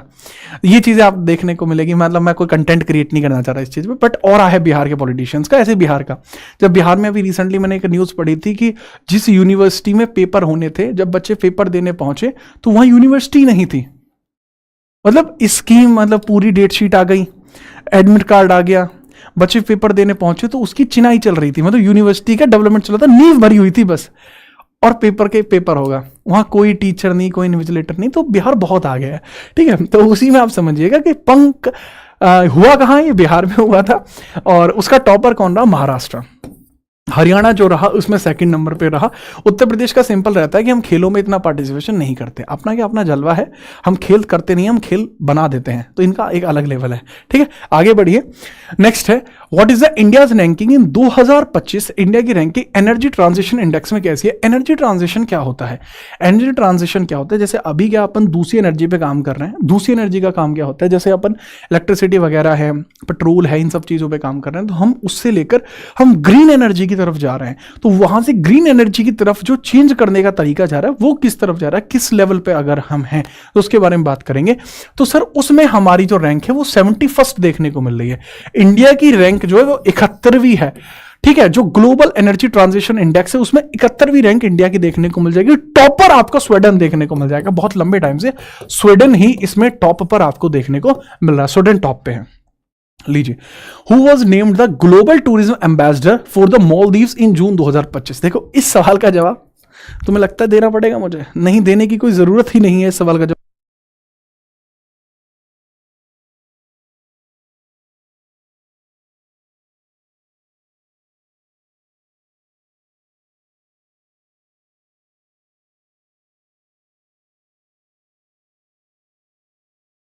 चलिए जी, तो आपसे जो पूछा गया है, ठीक है, आपसे जो पूछा गया है उसके बारे में आप मुझे बताएंगे कि करेक्ट आंसर इसका क्या होगा। जैसे ज्यादातर बच्चे कह रहे हैं कैटरीना कैफ कह रहे हैं, जी नहीं, आप कहेंगे विकी कौशल जी की घरवाली कैटरीना कैफ जी। इज्जत बराबर रहनी चाहिए, इज्जत में तनक भी कमी ना है। तो कैटरीना कैफ जी आपको देखने को मिल जाएंगी, ठीक है, कैटरीना कैफ जी आपको यहां पर देखने को मिल जाएंगी, जो विक्की कौशल जी की जो है धर्म पत्नी है। धर्म पत्नी है, महिला मित्र नहीं बोल सकते, धर्म पत्नी हो चुकी हैं अब तो। ठीक है, कैटरीना कैफ भाभी जी बोल रहे हैं बच्चे, बहुत बढ़िया, अद्भुत। आगे बढ़िए।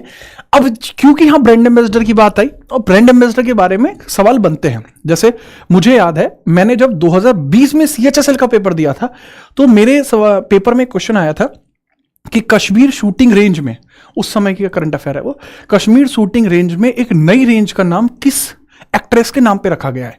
उसका नाम था, उस क्वेश्चन का आंसर था विद्या बालन। मुझे याद था, ठीक है, कि विद्या बालन के नाम पे वो रखा गया है। तो ऐसे ही सवाल आते हैं भाई। अब जैसे अभी ऑडी इंडिया के जो ब्रांड एम्बेसडर है वो नीरज भाई है, नीरज चोपड़ा, ठीक है। ऐसे ही आप समझेंगे यूरेका फॉर्ब्स के हैं श्रद्धा कपूर है, ड्रीम टेक्नोलॉजी कृति सेनन है, टाटा मोटर्स विक्की कौशल है, फिट इंडिया आइकन है आयुष्मान खुराना, ठीक है। अब ये भी याद रख सकते हो कि विक्की कौशल भाई जो है टाटा मोटर्स लेके मालदीव चले गए। मालदीव क्यों चले गए? क्योंकि मालदीव में कैटरीना कैफ जी ब्रांड एम्बेसडर है, जाना पड़ेगा भैया। विजेंट 2000 के कृष्णामाचारी श्रीकांत हैं, विद्या बालन है फेडरल बैंक की, स्केचर्स के Jasprit Bumrah, Skechers is a shoe brand, ठीक है। आगे हम बात करते हैं इंडिया गेट बासमती चावल के अमिताभ बच्चन है, आपने देखा होगा कि बिरयानी बनाओ तो इसकी, तो वो इनका लेवल है। फिक्की जो फ्रेम्स के हैं Ayushmann Khurrana, PV Sindhu Puma India की है, खो खो के सलमान खान है। ये बड़ी शॉकिंग बात है कि सलमान खान खो खो के ब्रांड एम्बेसडर क्यों है। हो सकते हैं जैसे सलमान खान जैसे जिसमें महिला के पीछे जा रहे हैं वो छू नहीं पा रहे हैं, ये तो समझो। तभी तो खो खो के ब्रांड एम्बेसडर इनको बना बहुत टेक्निकली बनाया गया है, क्योंकि जिस भी महिला के पीछे जा रहे होते हैं वो महिला को छू नहीं पाते, तो वहीं खो खो में हार जाते हैं। तो लोगों के लिए यह है कि सलमान खान जैसा खो खो नहीं खेलना है, इसलिए इनको ब्रांड एम्बेसडर बना दिया। दुबई स्पोर्ट्स काउंसलिंग के हैं, ठीक है। थाईलैंड पर्यटन के सोनू सूद हैं, ये काफी ये अजीब बात है। महेंद्र सिंह धोनी झारखंड चुनाव के हैं, ये नॉर्मल है। मध्य प्रदेश पर्यटन के पंकज त्रिपाठी हैं, कराते हैं प्रबंध उज्जैन का, टेंशन मत लो, ठीक है। तो इनका अपना लेवल है। ऐसे भारतीय साइबर अपराध, अच्छा इसका स्क्रीनशॉट ले लेना है, ठीक है। साइबर अपराध की रश्मिका मंदाना है, जहाज रानी जलमार्ग मंत्रालय के मनु भाकर हैं, साउथ अफ्रीका 20 लीग के दिनेश कार्तिक हैं, प्ले स्पोर्ट्स के मैरीकॉम हैं, वेने जो वेलनेस ब्रांड हुप है, ये भी पीवी संधू है। अच्छा ये जो अजीब से नाम होते हैं बहुत आते हैं पेपर में, ठीक है। United nation human right commission के गुडविल एम्बेसडर हैं, बिस्लरी के आदित्य रॉय कपूर है, इनके बारे में याद रखना। अरे यार काफी पेज हैं इसके तो।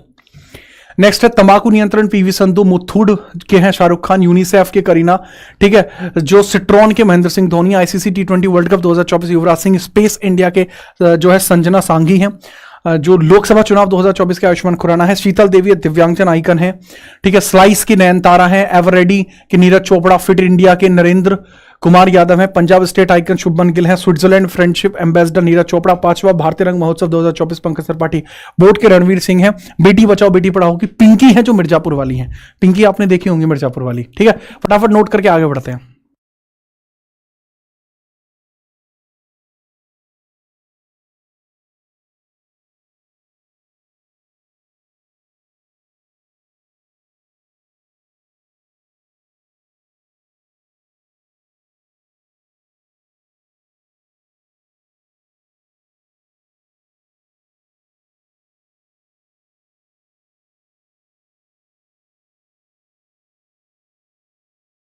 चलिए, नोट किया आपने, बहुत बढ़िया। सर जी सुप्रीम कोर्ट से स्टे लगेगा या नहीं? नहीं लग सकता भाई, सुप्रीम कोर्ट से ग्रुप डी वाली भर्ती पे स्टे नहीं लग सकता, क्योंकि जब तक हियरिंग होगी तब तक पेपर शुरू हो जाएगा। ठीक है, चलिए आगे हम बात करते हैं। जून 2025 में विमोचित the one cricket my life and more किताब है। The one cricket my life and more, ये किसके? शिखर धवन की किताब है। ठीक है, शिखर धवन भी जीवन में हार नहीं मान पा रहे, ठीक है, क्योंकि जिस पुरानी जो पत्नी थी इनकी, उनको छोड़ के ऑस्ट्रेलिया वापस चले गए, तो ये दूसरी पत्नी भी लेके आए और ये विदेश से ही लेके आए। ठीक है, तो इनका लेवल आप देखिए, ये हार नहीं मान पा रहे हैं जीवन में। ठीक है, ऐसे ही अपने हार्दिक भाई हैं, वो स्मार्ट आदमी है, सारी संपत्ति उसने मम्मी के नाम पे कर दी। क्यों? कि एलिमनी नहीं देनी पड़ेगी। ठीक है, स्मार्ट, अच्छा मूव है। ठीक है, तो याद रखिए the one cricket my life and मोर आपको देखने को मिलेगी। अच्छा, बिलीव करके ही एक ऐसी किताब भी है, बिलीव एक किताब है जो सुरेश रैना की है। नो स्पिन शेन वॉर्न की है। ठीक है, playing it my way Sachin Tendulkar. A century is not enough Sourav Ganguly. ठीक है, 281 एंड बियॉन्ड जो आपके वीवीएस लक्ष्मण, ये आपको किताब देखने को मिल जाएंगी। ठीक है, चलो आगे हम बात करते हैं। भारत की पहली वाणिज्यिक कोयला खदान किस राज्य में शुरू की गई? In which state was the India's first commercial coal mine? Commercial, कुछ देखो कोल जो होता है वो हमारा वैसे देखा जाए तो पब्लिक सेक्टर का है, यानी सरकारी है। कोल वैसे तो सरकारी आपको देखने को मिलता है, लेकिन इसमें क्या कॉमर्शियल माइनिंग शुरू की गई है। वो कहां शुरू की गई है सर? वो अरुणाचल प्रदेश में शुरू की गई है, अरुणाचल प्रदेश में। ठीक है, नमचा पर्वा जो पर्वत श्रृंखला है वो अरुणाचल प्रदेश में ही आपको देखने को मिलती है। ठीक है, आगे हम बात करते हैं। ये लीजिए अगला सवाल, ये रहा आपके सामने फेंक के मारा है। किस देश ने 2025 में ईरान के खिलाफ ऑपरेशन राइजिंग लॉइन नामक सैन्य अभियान शुरू किया था? आपको याद होगा कुछ टाइम पहले वो इजराइल और ईरान की जो है भाषण चल रखी थी। तो जो इजराइल के ये आपको देखने को मिल रहे हैं, हिसाब किताब इनका भी तगड़ा है। ठीक है, बेंजामिन भाई का। तो इन्होंने क्या काम करा? ऑपरेशन राइजिंग लॉइन जो है ईरान के ऊपर अटैक कर दिया। ठीक है, ईरान के ऊपर अटैक कर दिया, that is by the Israel. ठीक है, ईरान के ऊपर ऑपरेशन राइजिंग लाइन जो छोड़ा था वो किसने छोड़ा था? इजराइल के द्वारा वो छोड़ा गया था। ये भी करेक्ट आंसर याद रखेंगे। अगला, where was the 70th edition of the nomadic elephant military exercise between India and Mongolia? India और मंगोलिया के अंतर्गत एक आप मिलिट्री एक्सरसाइज देखते हैं जो उलान बटोर में हुई थी। ठीक है, उलान बटोर में हुई थी। ठीक है, चलिए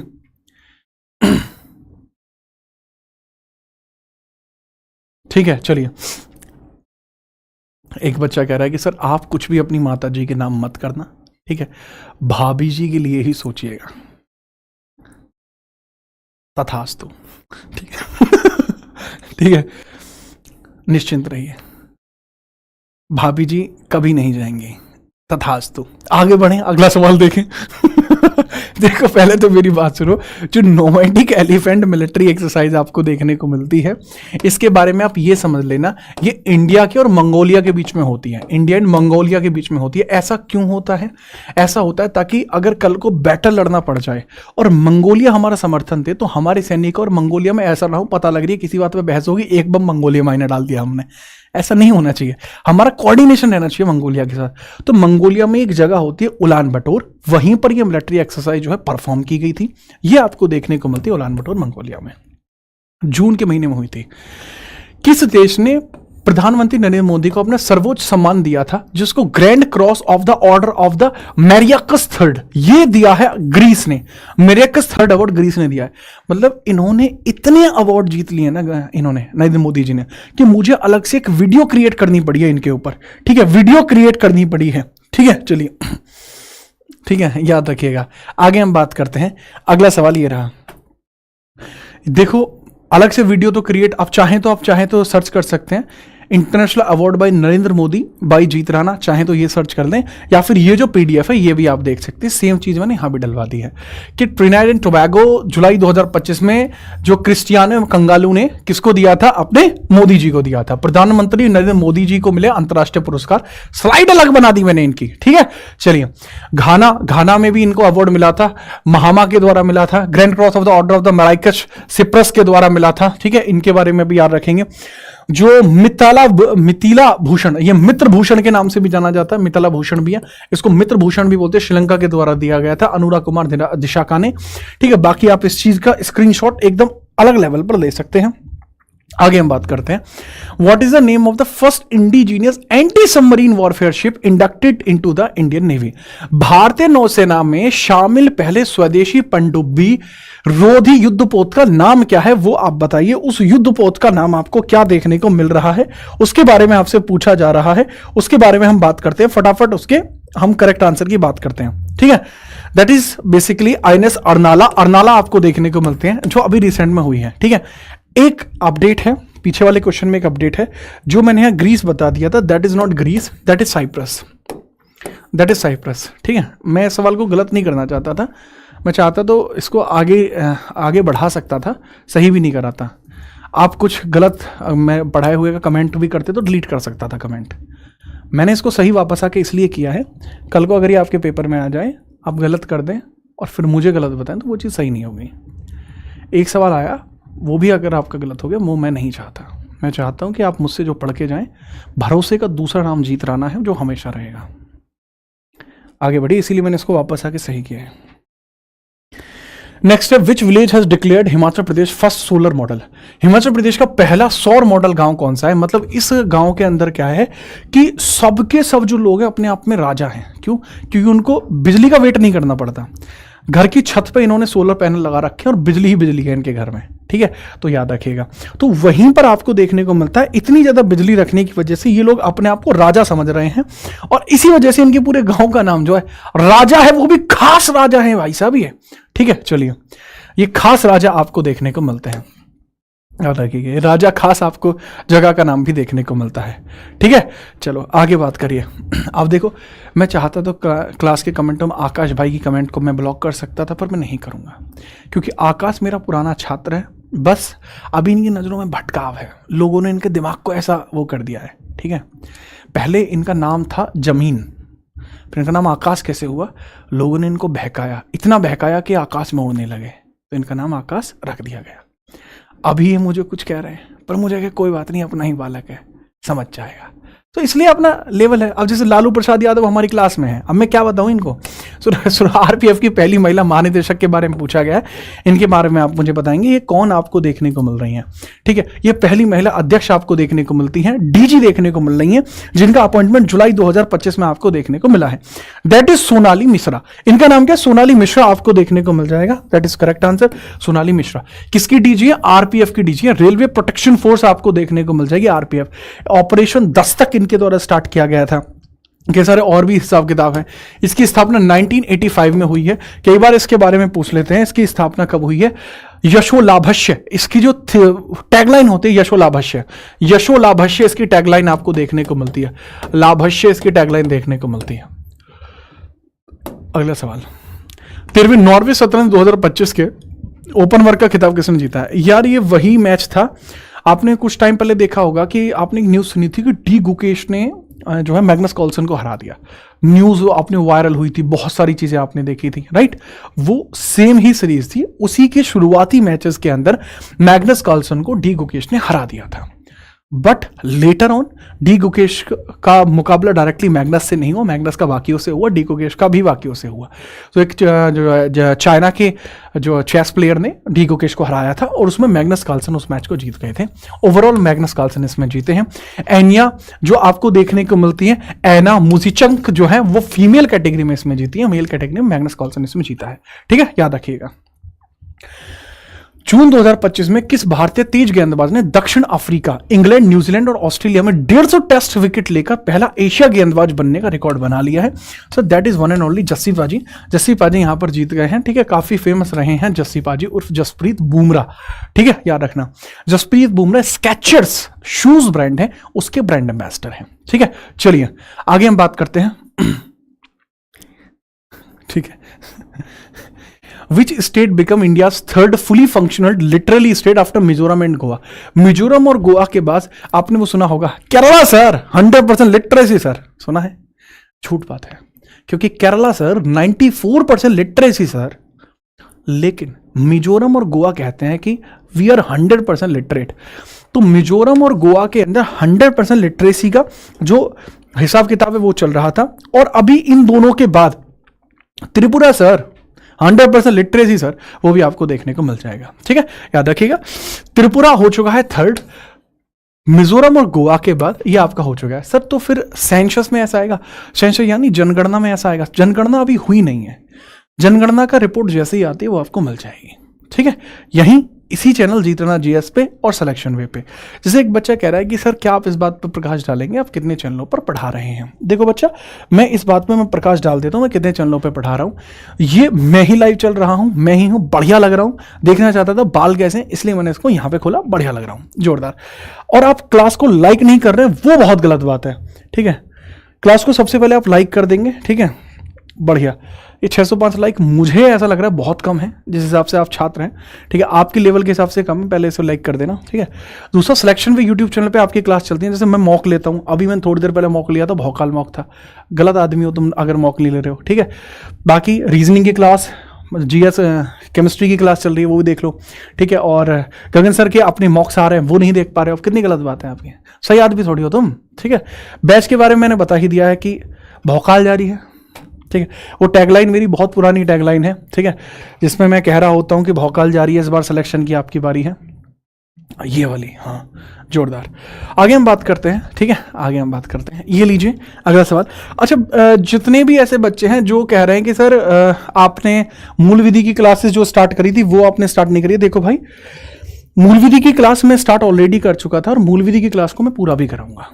ठीक है, ऐसा नहीं है, मैं बीच में नहीं छोड़ रहा होता चीजें, मूल विधि की पूरी मैं कवर कराऊंगा यहाँ पे। ठीक है, तो जितने आपने 10 लाख लोगों ने जैसे ये देखा है, ये सेशन देखा, मूल विधि के बाकी सेशन थे, वो सारे के सारे मैं पूरे कराऊंगा, यूट्यूब पे ही पूरे कराऊंगा। ठीक है, आगे हम बात करते हैं। अगला सवाल ये रहा, किस राज्य ने 2025 में स्कूली बच्चों की माताओं को 15,000 रुपए की सहायता के लिए थल्ली की वंदनम योजना स्टार्ट करी है? So that is by Andhra Pradesh. Thalliki Vandanam योजना स्टार्ट की गई है, आंध्र प्रदेश के द्वारा की गई है, महिलाओं के लिए 15,000 रुपए। ठीक है, चलिए याद रखें। आगे हम बात करते हैं, who was the crown miss world 2025। Miss world 2025 के तौर पर किसको चुना गया है, जिनको मिस वर्ल्ड के तौर पर चुना गया है उनके बारे में आप बताएंगे। मिस वर्ल्ड के तौर पर किनको चुना गया है, उनका नाम थोड़ा सा बताइए। ठीक है, that is Opal Suchata. That is Opal Suchata, आपको यहां पर देखने को मिल जाएंगे। ओपल सुजाता, चोंगस्त्री आपको देखने को मिल जाएंगे। ओपल सुजाता, चोंगस्त्री आपको देखने को मिल जाएंगे, जिनको मिस वर्ल्ड के तौर पर यहां चुना गया है। करेक्ट आंसर आप याद रखेंगे, correct answer would be C. अबे वनीसा पॉन्स पीछे साल की थी भाई, 2025 की बात कर रहे हैं। ठीक है, चलिए आगे बात करते हैं। इंदिरा गांधी राष्ट्रीय मुक्ति विश्वविद्यालय इग्नू यूनिवर्सिटी आपको देखने को मिलती है, जो ओपन यूनिवर्सिटी जिसको अपन लोग बोल रहे होते हैं। इसकी महिला कुलपति के तौर पर आपको कौन देखने को मिली है? महिला कुलपति, जो वुमेन चांसलर आपकी इसकी देखने को मिली है, उनके बारे में आपकी बात की जा रही है कि वुमेन चांसलर आपको कौन देखने को मिलती है। ठीक है, मैंने बताया था दैट इज कांजीलाल। जो मंथली कंपाइलेशन जिसने करंट अफेयर्स की मेरी देखी है, उसमें भी मैंने इस चीज के बारे में बताया हुआ कि that is professor Uma Kanjilal आपको देखने को मिल रही हैं। अगला, हाल ही में न्यायमूर्ति संजीव सचदेवा को किस राज्य के उच्च न्यायालय में मुख्य न्यायाधीश नियुक्त किया गया है? Recently justice Sanjeev Sachdeva has been appointed as the chief justice in the high court of which state? किस स्टेट के हाई कोर्ट के अंदर संजीव सचदेवा को अपॉइंट किया गया, इसके बारे में बताइए। संजीव सचदेवा को अपॉइंट किया गया है, इसके बारे में आप मुझे बताएंगे, तब चीजों को आगे बढ़ाया जाए, आसान रहेगा। मध्य प्रदेश, मध्य प्रदेश के हाईकोर्ट में ऐसा किया गया है। अगर किसी हाईकोर्ट में किसी जज का अपॉइंटमेंट होता है, यह आर्टिकल 217 में देखने को मिलता है। ठीक है, आर्टिकल 217। अच्छा, मुझे सारे आर्टिकल्स याद हैं, आप कभी भी सोते हुए भी अगर मुझसे पूछेंगे तो भी मैं आर्टिकल्स आपको बता दूंगा। ठीक है, लेवल यही आपका भी होगा। ठीक है, मेरी पॉलिटी की क्लास या हिस्ट्री की क्लास लेने के बाद यही लेवल आपका भी होगा। मध्य प्रदेश में ऐसा आपको देखने को मिला है कि आर्टिकल 217 के बेसिस पर आपको चीजें देखने को मिली है। भाई साहब याद रखिएगा इस बारे में। आगे बढ़ते हैं, यह रहा अगला सवाल। धार्मिक विद्रोह को रोकने के लिए किस राज्य ने भारत का पहला बेअदबी विद्रोह विधेयक 2025 पेश किया है? ठीक है, अच्छा ये किसके लिए है वो समझना। धार्मिक विद्रोह को रोकने, विरोध को रोकने के लिए रिलीजन को लेकर एक अलग कंट्रोवर्सी चलती है। भारत संविधान आर्टिकल 25 आपको प्रोवाइड कराता है। आर्टिकल 25 के माध्यम से आप सभी धर्मों में से किसी भी धर्म को मान सकते हैं। ठीक है, और प्रत्येक धर्म के विचारों को मान सकते हैं। जैसे उदाहरण के लिए आप मेरे हाथों में देखते हैं, कई बार मेरे दोनों ही हाथों में, ठीक है, जो रक्षा सूत्र बंधे होते हैं। सर लेकिन आप तो शिक्षक है ना, शिक्षक का कोई धर्म जाति वर्ग नहीं होता, ऐसा आपको नहीं करना चाहिए। वास्तविकता आर्टिकल 25 हमें ये क्लेम करने के लिए बोलता है कि अगर मैं किसी धर्म को मानता हूं तो मैं उसके विचारों को भी मान सकता हूं, उसमें मुझे कोई रोकेगा नहीं। कैसी बात कर रहे हो सर? जब पेपर देने जाओगे ना तो ये उतारने पड़ते हैं। बहुत क्लासिकल सी बात है, मैं आपसे पहले भी पेपर दे के आ रहा होता हूँ। वहाँ से डिमांड होती है कि आप अपने हाथ में कोई मेटालिकल चीज़ नहीं लेके जा सकते। अगर हाथ में भी कैरी करते हो तो वो इतना अलाउंस मुझे करते हैं कि आप दोनों हाथों में से किसी एक हाथ में पहन के जा सकता हूँ। उसके पीछे का कारण क्या है? रिलीजियस लेनियंसी, यही इसके पीछे का कारण है। तो हाँ, दोनों उतारने की जरूरत नहीं पड़ती, एक उतार के भी जा सकते हैं। एसएससी के मेजर एग्जाम्स की मैं बात कर रहा हूँ, ठीक है? ये चीज़ कैरी आउट होती है, उसके पीछे का कारण आर्टिकल 25 है। सर अगर वो वहाँ पे ज़बरदस्ती करें कि पेपर नहीं देना है, कानून से हर कोई डरता है, फिर मैं रिट लगवा सकता हूँ। मुझे पॉलिटी पता है, पता आपको भी है। अगर आप राज्य की किसी भर्ती में गए हैं, आपके साथ ऐसा होता है, आप सीधे हाई कोर्ट में जाकर रिट इशू करा सकते हैं। सेंटर की भर्ती एसएससी में हुआ है तो आप आर्टिकल 32 का प्रयोग करके तब रिट जारी करा सकते हैं। निश्चिंत रहिएगा, ठीक है? केस वेस लड़ने की बात आएगी तो वो भी मैं देख लूंगा, क्योंकि मैं आपको मूल विधि भी पढ़ा रहा हूँ। क्यों टेंशन ले रहे हो आप? तो करेक्ट आंसर हो जाएगा इसमें पंजाब। धार्मिक विद्रोह को रोकने के लिए इन्होंने बेअदबी विरोधी विधेयक पारित किया है। अगर कोई किसी दूसरे धर्म को लेकर कोई टिप्पणी करता है तो उनके खिलाफ जो सजा है वो थोड़ी भारी रखी गई है।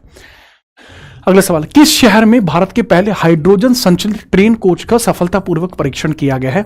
जो हाइड्रोजन से चलने वाली ट्रेन, हाइड्रोजन एक ऐसा ईंधन हो सकता है जो बहुत लंबे समय चलेगा, उसके बारे में इसके अंतर्गत बात की गई है। हाइड्रोजन बेस्ड बातें की जा रही हैं, उसके बारे में आप बताइए कहां पे स्टार्ट किया गया? तो that has been started in the Chennai. ये चेन्नई में आपको देखने को मिलता है, ठीक है? चेन्नई में आपको देखने को मिलता है, इसके बारे में आप याद रखेंगे, चेन्नई में किया गया। अगर मैं बात करूं हाइपरलूप ट्रेन कहां पे स्टार्ट की गई है? हाइपरलूप ट्रेन आपकी हरियाणा में उसको टेस्ट किया गया था, आईआईटी मद्रास में है। अगला सवाल, यूपीआई अपनाने वाली दुनिया का 8वां और पहला कैरिबियाई देश कौन सा बना है? यूपीआई अपनाने वाला पहला देश कौन सा बना था? भूटान। यूपीआई अपनाने वाला पहला यूरोपियन देश कौन सा बना था? फ्रांस। अब यहां पर पूछा गया है दुनिया का 8वां और पहला कैरिबियन कंट्री कौन सा बना है? कैरिबियन कंट्री जो आप वेस्ट इंडीज वाले जो होते हैं ना, वेस्ट इंडीज के आसपास के क्षेत्र की बात की जा रही है वहां पर। अच्छा, ये 9 जनवरी में क्या होता है? आपका एक डे मनाया जाता है, एनआरआई डे। उसमें भी विदेश से लोग आ रहे होते हैं। तो ठीक उसी प्रकार से आप समझिएगा, ट्रिनिडाद एंड टोबैगो इस बार आए थे, ट्रिनिडाद एंड टोबैगो आया था इस बार, चीफ गेस्ट बने थे 9 जनवरी में, और उन्हीं को यहां रखा गया है कि ये पहला कैरिबियन कंट्री जो इस प्रकार से चीजों को आगे कैरी फॉरवर्ड कर रहा है। इसके बारे में याद रखेंगे आप।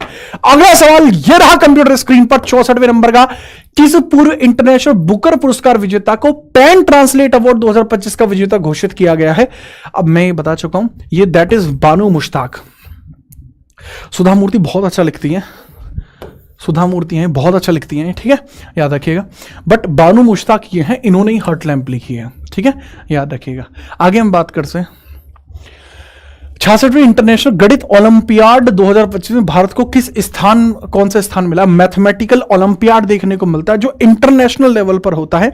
इनके बारे में ही पूछा जा रहा है, तो आप मुझे बताएंगे कि कौन आपको देखने को मिल जाएगा। इनके बारे में आप मुझे बताइए, इंडिया की रैंक कौन सी है? मैं सिर्फ एक शब्द कहूंगा, आप खुद समझ जाएंगे, थला फोरा रीजन। आप समझिएगा इसका आंसर क्या होगा, ठीक है, याद रखना। थला फोरे रीजन मैंने कहा और आप खुद समझ गए कि सर जी इसमें स्थान हमारा कौन सा होगा, वो आप बता दीजिए बिना किसी परेशानी के, ठीक है। देखो बात ये है, ये हुआ कहां पे था, ये भी सवाल आ सकता है। ये हुआ कहां पे था सर? यह आपको देखने को मिल जाएगा ऑस्ट्रेलिया के अंदर, एक सन कोस्ट करके एक जगह देखने को मिलती है, सनशाइन कोस्ट है ऑस्ट्रेलिया में, वहीं पर, ठीक है। 7वां स्थान है Sunshine Coast Australia, Sunshine Coast Australia देखने को आपको मिल जाएगा, ठीक है, ऑस्ट्रेलिया जगह है। कितने सांसदों और समितियों को संसद रत्न पुरस्कार 2025 से सम्मानित किया गया है? सांसद और समितियों को संसद रत्न पुरस्कार से सम्मानित किया गया, उनके बारे में आप मुझे बताइए।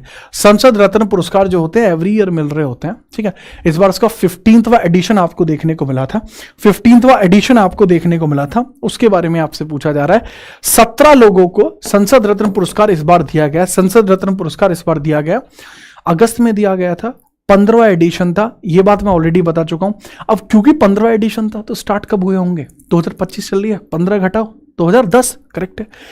संसद रत्न पुरस्कार स्टार्ट ही 2010 में किए गए थे, ठीक है, 2010 में किए गए थे। ठीक है, 2010 में ही इसको स्टार्ट किया गया था। इसके बारे में भी आप याद रखेंगे। हेनले पासपोर्ट इंडेक्स 2025 में जो जुलाई में जारी हुआ था, इसमें भारत की रैंक आप बताएं।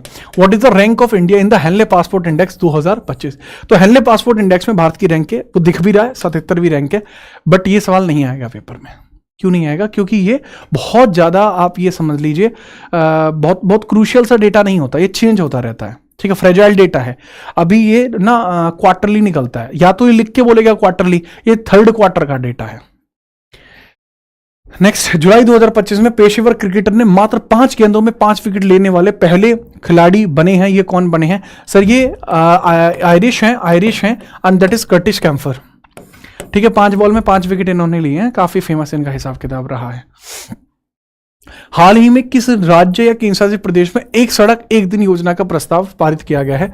अब वैसे कह तो ये रहे हैं कि एक दिन में एक सड़क बना देंगे, लेकिन दिल्ली में जिस क्षेत्र में मैं रहता हूं, ये एक दिन में एक सड़क खोद दे रहे हैं।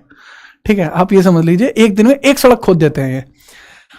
मैं उधर रह रहा था मॉडल टाउन के पास, तो पहले दिन जहां पे मैंने अभी अपार्टमेंट में रेंटल शिफ्ट किया, ठीक है, तो पहले दिन वो रोड सही थी, अगले दिन उन्होंने वो रोड तोड़ दी कि एक दिन एक सड़क। फिर मुझे पता लगा कि ऐसी कोई योजना चल रही है, तो मैंने दूसरी तरफ से, मैं क्या बैकडोर एंट्री ले लूंगा, है हाँ बैकडोर एंट्री ले लूंगा। अगले दिन बैकडोर एंट्री भी तोड़ दी कि एक दिन एक सड़क। पुरानी वाली बनी नहीं, बना नहीं रहे, ये कहना कि पहले सारी तोड़ेंगे फिर बनाएंगे।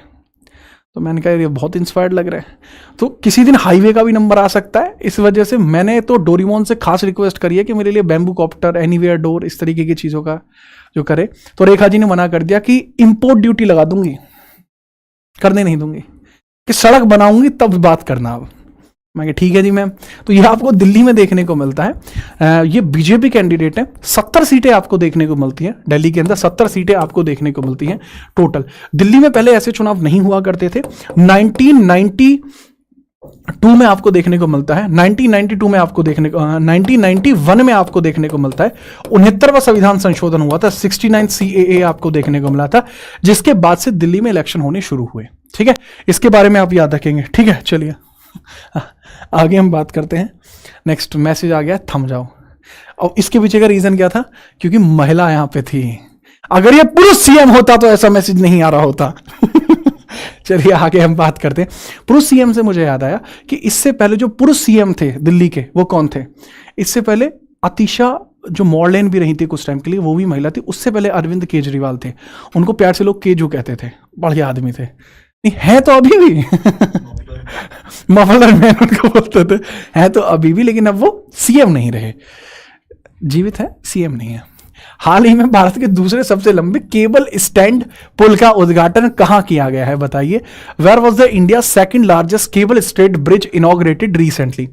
केबल स्ट्रेट ब्रिज जो होता है वो केबल लेंथ पे रुका हुआ होता है, सस्पेंशन होता है ताकि ज्यादा वेट ले पाए, सस्पेंशन होता है ताकि ज्यादा वेट ले पाए। उससे क्या होता है, उसको अलग से स्टेबिलिटी क्रिएट होकर मिल जाती है, इसलिए थोड़ा सा आपको इंपॉर्टेंट देखने को मिल जाएगा। ठीक है, शिवमोगा डिस्ट्रिक्ट में आपको देखने को मिलता है। नितिन गडकरी जी ने उसका जो है इनॉग्रेशन किया है, दैट इज कर्नाटका। ठीक है, दैट इज कर्नाटका जो आपको देखने को मिल जाएगा। अगला सवाल, 25वां शंघाई सहयोग संगठन SCO, ठीक है, शिखर सम्मेलन 2025 का आयोजन कहां हुआ? अच्छा, मैं पहले भी बता चुका हूं, अभी भी बता रहा हूं बच्चा, ये जो होते हैं ना, जो समिट्स होती हैं, ये बहुत इंपॉर्टेंट होती हैं। आप चाहें तो मेरी समिट्स की देख सकते हैं वीडियो, समिट्स वाई जीतना देख सकते हैं। पीछे 1.5-2 महीने में चैनल पे कंटिन्यूस क्लास नहीं ले पाया, लेकिन उससे पहले ही मैंने इतना डेटा दे दिया था कि ये डेटा आप वहां से कवर कर पाए। ठीक है, लेवल पहले से ही है, आज भी है। वही चीज मैं बता रहा हूँ, शिखर सम्मेलन की वीडियो पुरानी पड़ी है, वो देख लेना, या फिर इसको तो देख ही लेना। ठीक है, ये तियानजिंग चाइना में आपको देखने को मिला, तियानजिंग चाइना में आपको देखने को मिला। ये वाला जो समिट है तियानजिंग चाइना में हुआ था, इसके बारे में आप याद रखेंगे। दूसरा, ब्रिक्स का अगर पूछा जाए तो वो ब्राजील में हुआ है। ब्रिक्स का अगर आपसे पूछा जाए तो वो ब्राजील में आपको देखने को मिल जाएगा। ठीक है, ब्राजील में आपको देखने को मिल जाएगा। अभी कुछ टाइम पहले नरेंद्र मोदी जी की एक फोटो वायरल हुई थी, जिसमें उनके ऊपर आरोप लगे थे कि इनको रशियन तो समझ में आ नहीं पाती, नहीं हुए थे भाई सच में। उसमें क्या, इनको रशियन समझ में नहीं आती, हंसते क्यों हैं? कि ये उनके साथ खड़े थे अपने पुत्तू भाई के पास, पुत्तू भाई है नहीं, व्लादिमीर पुतिन, अपने क्या अपने बॉन्ड है, तो अपन पुत्तू कह सकते हैं, आप नहीं कह सकते। तो ये हंस रहे थे उस फोटो में, फोटो खिंचा, इंस्टाग्राम पे वायरल हो गया। तो एक नीचे लिख रहा था कि इनको रशियन तो समझ में आती नहीं, तुम्हें कैसे पता उनको नहीं आती?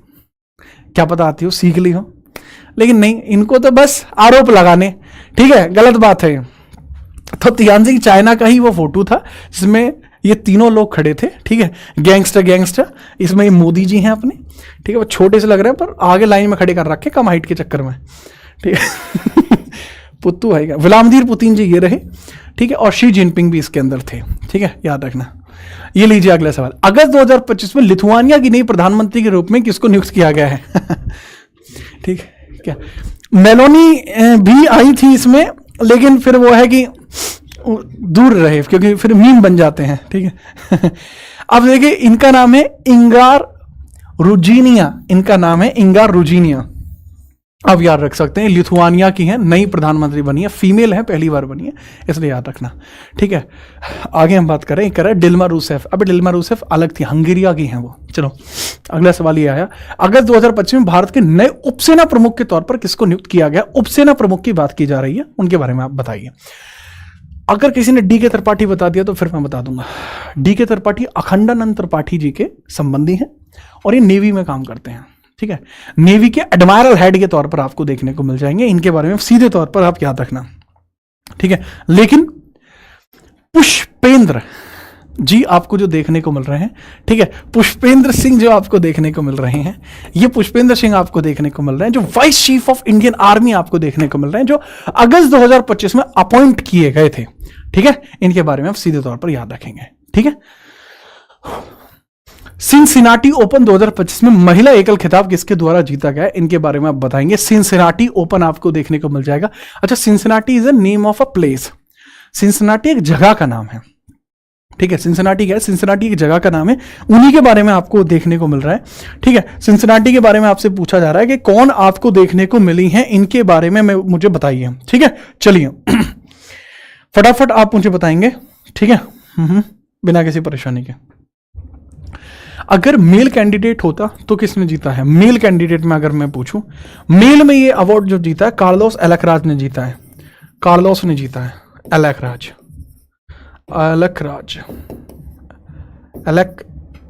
के द्वारा जीता गया, एलकराज के द्वारा जीता गया है।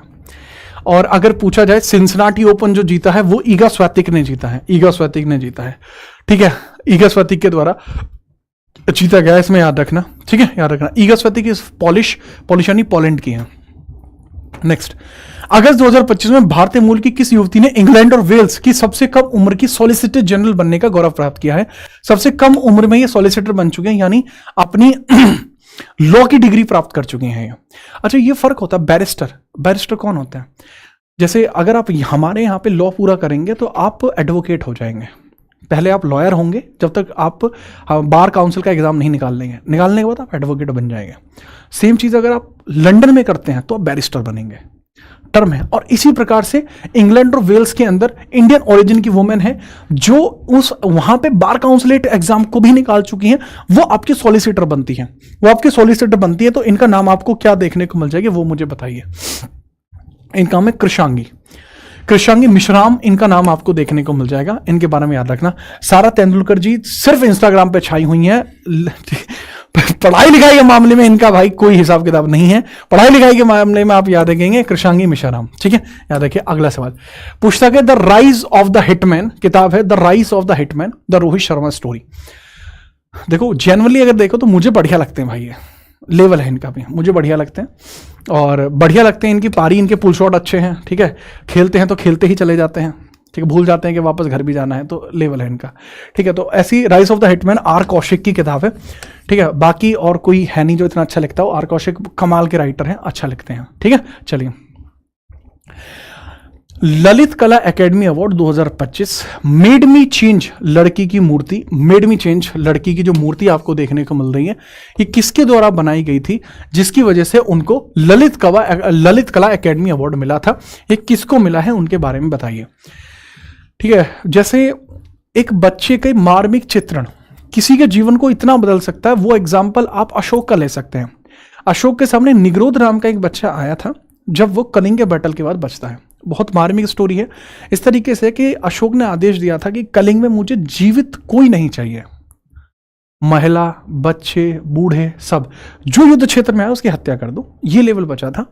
महिलाएं युद्ध क्षेत्र में नहीं आई थी, इस वजह से महिलाओं की हत्या नहीं हुई थी। पहले ये भी क्लियर रखना, कभी आप सोचो कि महिलाओं को मरवा दिया, तो नहीं मरवाया था। तो जब मेल नहीं बचे थे तो एक मेल बचा, मतलब बच्चे बचे, बड़े पुरुष तो सब मार दिए गए। तो जो बच्चा जिसकी हाइट तलवार से भी कम थी वो अपने हाथ में तलवार लेके आ रहा था।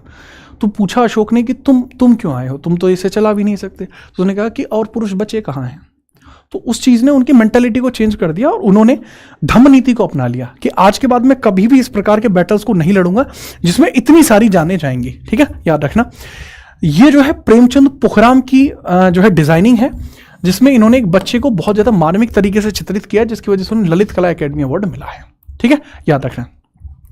आगे हम बात करते हैं 75वां सवाल है, 79वां सवाल है, फीडे शतरंज विश्व कप 2025 का आयोजन कहां होना है। सर जी ये होना गोवा, इंडिया के अंदर। ठीक है, फाइड एक ऑर्गेनाइजेशन होती है जो कि काम करती है पूरी तरीके से, ठीक है, काम करती है पूरी तरीके से चेस के लिए, और वो गोवा इंडिया के अंदर फाइड वर्ल्ड कप 2025 का आयोजन कराने का विचार रख रहे हैं।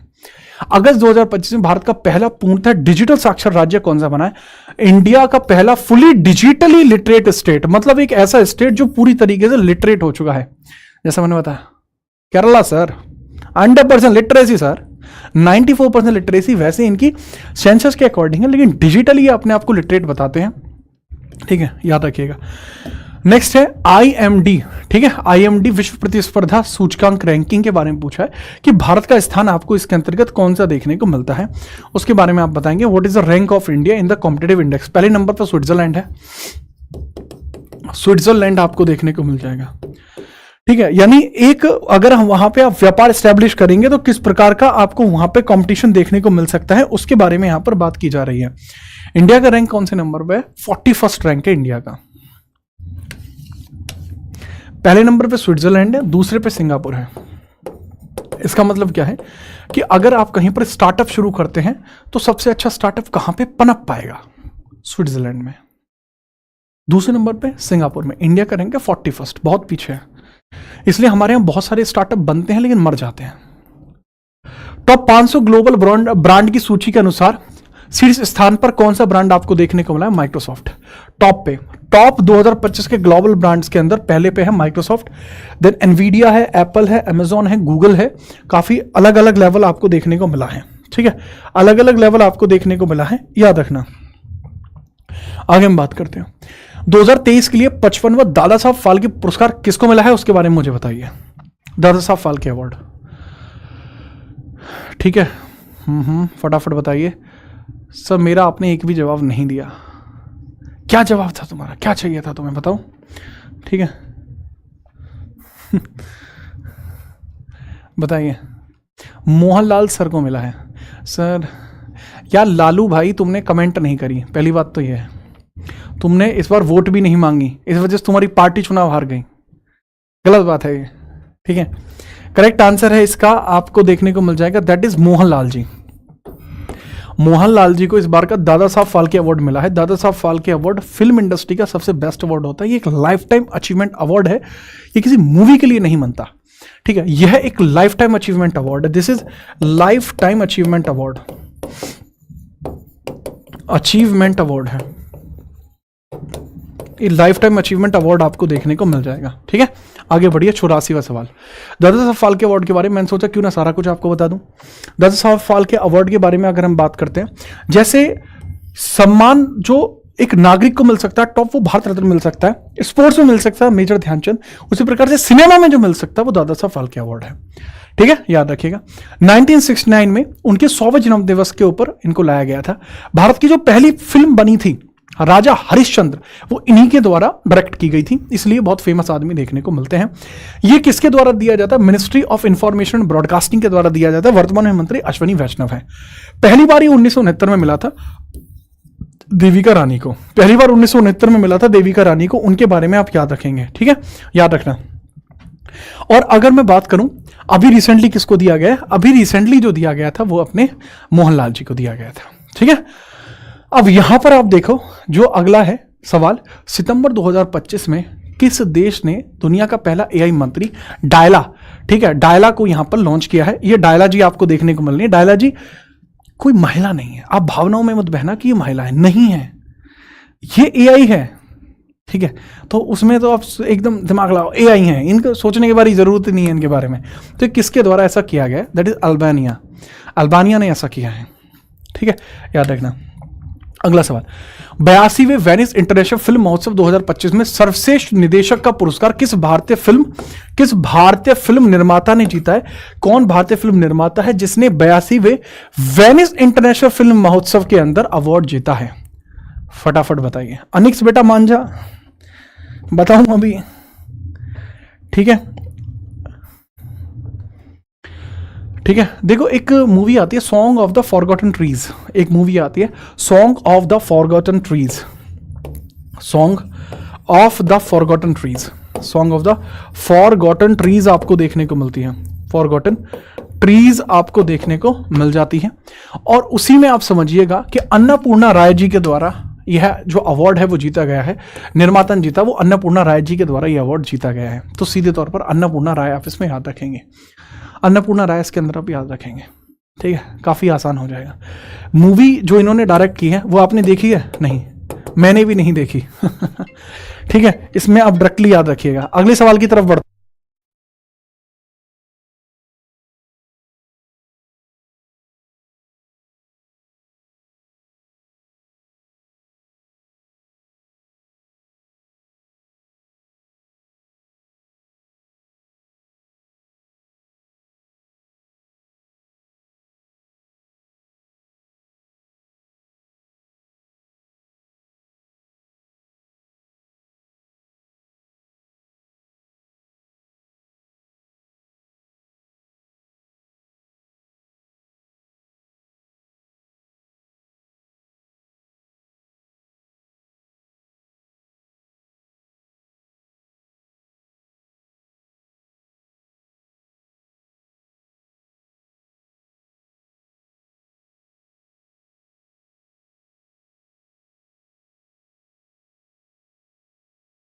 चलिए आगे बढ़ते हैं, ठीक है, ओके। ये लीजिए अगला सवाल, भारत का हाल ही में जारी की गई हेनले पासपोर्ट इंडेक्स, जैसा कि मैंने बताया कि इसमें चेंजेस होते रहते हैं इसलिए इंपॉर्टेंट नहीं होता, ठीक है। चलो, तो how what is the rank of India security recently Henley passport index 2025, इस बार 80 आई थी, उससे पहले 77 रही है, इसमें 85 भी रही है, ठीक है। तो डिपेंड करता है कौन सा क्वार्टर पूछा गया है। जो मोस्ट रिसेंट क्वार्टर दिसंबर में, मोस्ट रिसेंट क्वार्टर जो आपका सितंबर में रिलीज हुआ है उसके अकॉर्डिंग 85 है। किसने 70वां फिल्म फेयर अवार्ड में सर्वश्रेष्ठ फिल्म का अवार्ड जीता है? 70th फिल्म फेयर अवार्ड आपको देखने को मिलते हैं, फिल्म फेयर अवार्ड आपको देखने को मिलते हैं। तो फिल्म फेयर अवार्ड के अकॉर्डिंग जो बेस्ट फिल्म रही है वो बेस्ट फिल्म आपको कौन सी देखने को मिली है फिल्म फेयर अवार्ड के अकॉर्डिंग? नेशनल फिल्म हो, फिल्म फेयर अवार्ड हो, दोनों में ही लापता लेडीज जो है आपको देखने को मिल जाएगी, लापता लेडीज आपको देखने को मिल जाएंगी जो टॉप मूवी रही हैं, लापता लेडीज। सितंबर 2025 में थाईलैंड की नए प्रधानमंत्री के तौर पर किसने शपथ ली है? ठीक है, कब की बात चल रही है? सितंबर 2025 के अंदर बात चल रही है, फटाफट बताइए। सितंबर 2025 की बात चल रही है। देखो, थाईलैंड के अंदर इस बार का एक समिट भी हुआ था, ठीक है, इस बार का एक समिट भी हुआ था, बिम्स्टेक का समिट, वो भी थाईलैंड में हुआ था।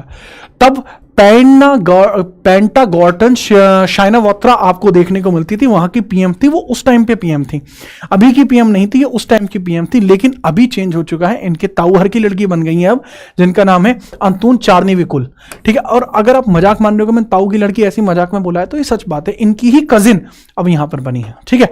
आगे बढ़ते हैं, ये लीजिए अगला सवाल। 2025 के दिलीप ट्रॉफी के 62वें संस्करण का जो खिताब है वो किसके द्वारा जीता गया? कौन सा जोन है जो इसमें इस अवार्ड को जीता है? दिलीप ट्रॉफी की बात की जा रही है, दिलीप ट्रॉफी की बात की जा रही है। दीपक चहर की टीम इसमें जीती थी। दीपक चहर किस जोन की तरफ से खेल रहे होते हैं वो पॉइंट आपको यहां देखने को मिल जाएगा, ठीक है, याद रखना। बिना किसी परेशानी के आप मुझे बताएंगे कि कौन यहां पर जीता है, ठीक है। चलिए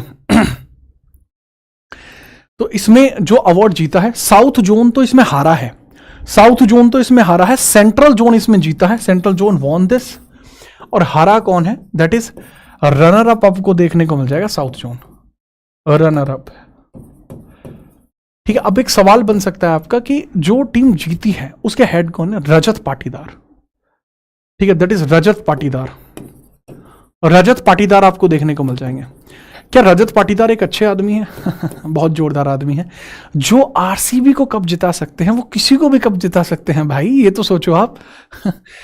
लीजिए अगला सवाल, ग्लोबल इनोवेशन इंडेक्स 2025, इंडिया का रैंक 38 है। इनोवेशन में हम कितनी नई टेक्नोलॉजीज बना पा रहे हैं, तो उसमें हमारी रैंक आपको देखने को मिल जाएगी 38। काफी फेमस सवाल था ये। संघाई कॉर्पोरेशन ऑर्गेनाइजेशन का 25वां राष्ट्रीय अध्यक्ष शिखर सम्मेलन 2025 आपको कहां देखने को मिल जाएगा? भाई ये सवाल सेम आ चुका है, रिपीटेड है, तो इसका करेक्ट आंसर तियानजिंग चाइना है। रिपीट सवाल है ये। भारत का पहला गिद्ध संरक्षण पोर्टल आपको कहां देखने को मिल जाएगा? Launch India first vulture conservation portal in September 2025। अब यहां दिक्कत है, अगर यहां पे ये कहा जाता कि गिद्धों की सेंसस के लिए कहां पे, वो महाराजगंज यूपी इसका आंसर होता कि गिद्धों की सेंसस के लिए कहां पर एक नया सेंटर बनाया जा रहा है, तो उसका आंसर होता यूपी महाराजगंज। लेकिन यहां पर क्वेश्चन पूछा गया गिद्ध संरक्षण के लिए, तो उसका आंसर यूपी महाराजगंज नहीं होगा। यहां बच्चे पूछा गया है उनके कंजर्वेशन के लिए पोर्टल है जो असम में बनाया गया है। अगर जनगणना के लिए सेंटर होता तो वो यूपी महाराजगंज होता। ठीक है। एक बच्चे का कहना है कि सर आपने यूपीएसआई की मूल विधि में बीएनएसएस टॉपिक को पूरा नहीं कराया है। मैं जीत राणा अपने यह शब्द देता हूं कि आपको बीएनएसएस यूट्यूब पे फ्री कराऊंगा, जिसकी होने के लिए तो 20 क्लास होती हैं, बट मैं एक ही क्लास में उसको पूरा कराऊंगा और थियरी में पूरा कराऊंगा, जैसे मैंने पहले पूरा करा रखा है। ठीक है, याद रखिएगा। आगे हम बात करते हैं, अगला सवाल ये रहा, अरुंधति रॉय का पहला संस्मरण Mother Mary come to me आपको देखने को मिलता है। अरुंधति रॉय के द्वारा रिटर्न है Mother Mary comes to me. ये कहां लॉन्च किया गया? Mother Mary comes to me ये लॉन्च है पेंगुइन हाउस के द्वारा, इसका पब्लिकेशन किया जाता है। वो किसके द्वारा कहां पे लॉन्च किया गया वो आपको बताना, दैट इज कोच्चि केरला में लॉन्च किया गया है। ठीक है, याद रखिएगा। अक्टूबर 2025 में किसे केंद्रीय औद्योगिक सुरक्षा बल सीआईएसएफ का नए डीजी के तौर पर किसको नियुक्त किया गया है? इसके बारे में आपको बताया गया है। सीआईएसएफ के नए डीजी के तौर पर राजविंदर सिंह भट्टी फॉर्मर थे। फॉर्मर का मतलब है इनको हटा के ही किसी को अपॉइंट किया गया है। प्रवीण रंजन को अपॉइंट किया गया है। ठीक है, याद रखिएगा, प्रवीण रंजन को अपॉइंट किया गया है इनके स्थान पर। ठीक है सर, कब तक करा दोगे ये बता दो? नेक्स्ट वीक में कराऊंगा। लीजिए, सितंबर 2025 में भारत की पहली स्वदेशी चिप का नाम क्या रखा गया है? पहली स्वदेशी चिप है जिसका क्या नाम रखा गया है उसके बारे में बताइए। ये broadcasting and communication ministry Ashwini Vaishnaw ji के अंडर आती है, जिनके पास रेल मिनिस्ट्री भी है। उन्हीं के द्वारा इसको स्टार्ट किया गया है और उन्हीं के बारे में आप बताएंगे इस चिप का नाम क्या रखा गया है। देखो, काम बड़े हैं एक बोल पे, विक्रम कह दियो नाम टोल पे, ये आपने सुना होगा, क्योंकि विक्रम चिप भी बहुत जोरदार है। विक्रम चिप अभी रिसेंटली आपको देखने को मिली है, नाम है विक्रम 32। चिप का नाम है विक्रम 32, जो पहली स्वदेशी चिप है जो इंडिया के अंदर ही बनाई गई है। सीधे तौर पर याद रखेंगे आप। ठीक है, ये लीजिए अगला सवाल, किस देश में 47वें आसियान शिखर सम्मेलन आयोजित हुआ है? इसके बारे में आपसे पूछा गया है। जो शिखर सम्मेलन आपका आयोजित हुआ, ये कहां पर आयोजित हुआ है? Indonesia, Malaysia, Thailand, Singapore. तो इसके बारे में आपसे पूछा जा रहा है कि कहां पर आयोजित ये हुआ है। That is basically in Malaysia. ये कहां पर आयोजित हुआ है? मलेशिया में आपको आयोजित देखने को मिल जाएगा।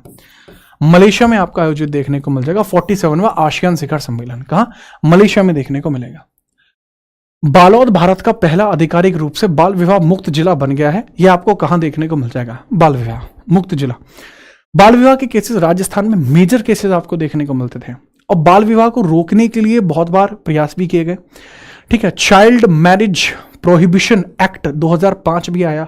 ठीक है, लेकिन उसमें क्या सजा वगैरह मुकम्मल कर दी गई, लेकिन उसके बावजूद भी उस तरीके की चीजें देखने को मिलती थी। ठीक है, राजस्थान में उसके बाद भी आपको इस तरीके की चीजें देखने को मिली हैं। आधिकारिक तौर पर अगर कोई ऐसा क्षेत्र है जहां पर बाल विवाह हुआ ही नहीं है अभी रिसेंट में, 10 ईयर्स का इसमें गैपेज देखा जाता है, वो छत्तीसगढ़ में आपको देखने को मिला है, बालोद। ठीक है, याद रखेंगे इसके बारे में, आप याद रखेंगे। ठीक है, चलो आगे हम बात करते हैं।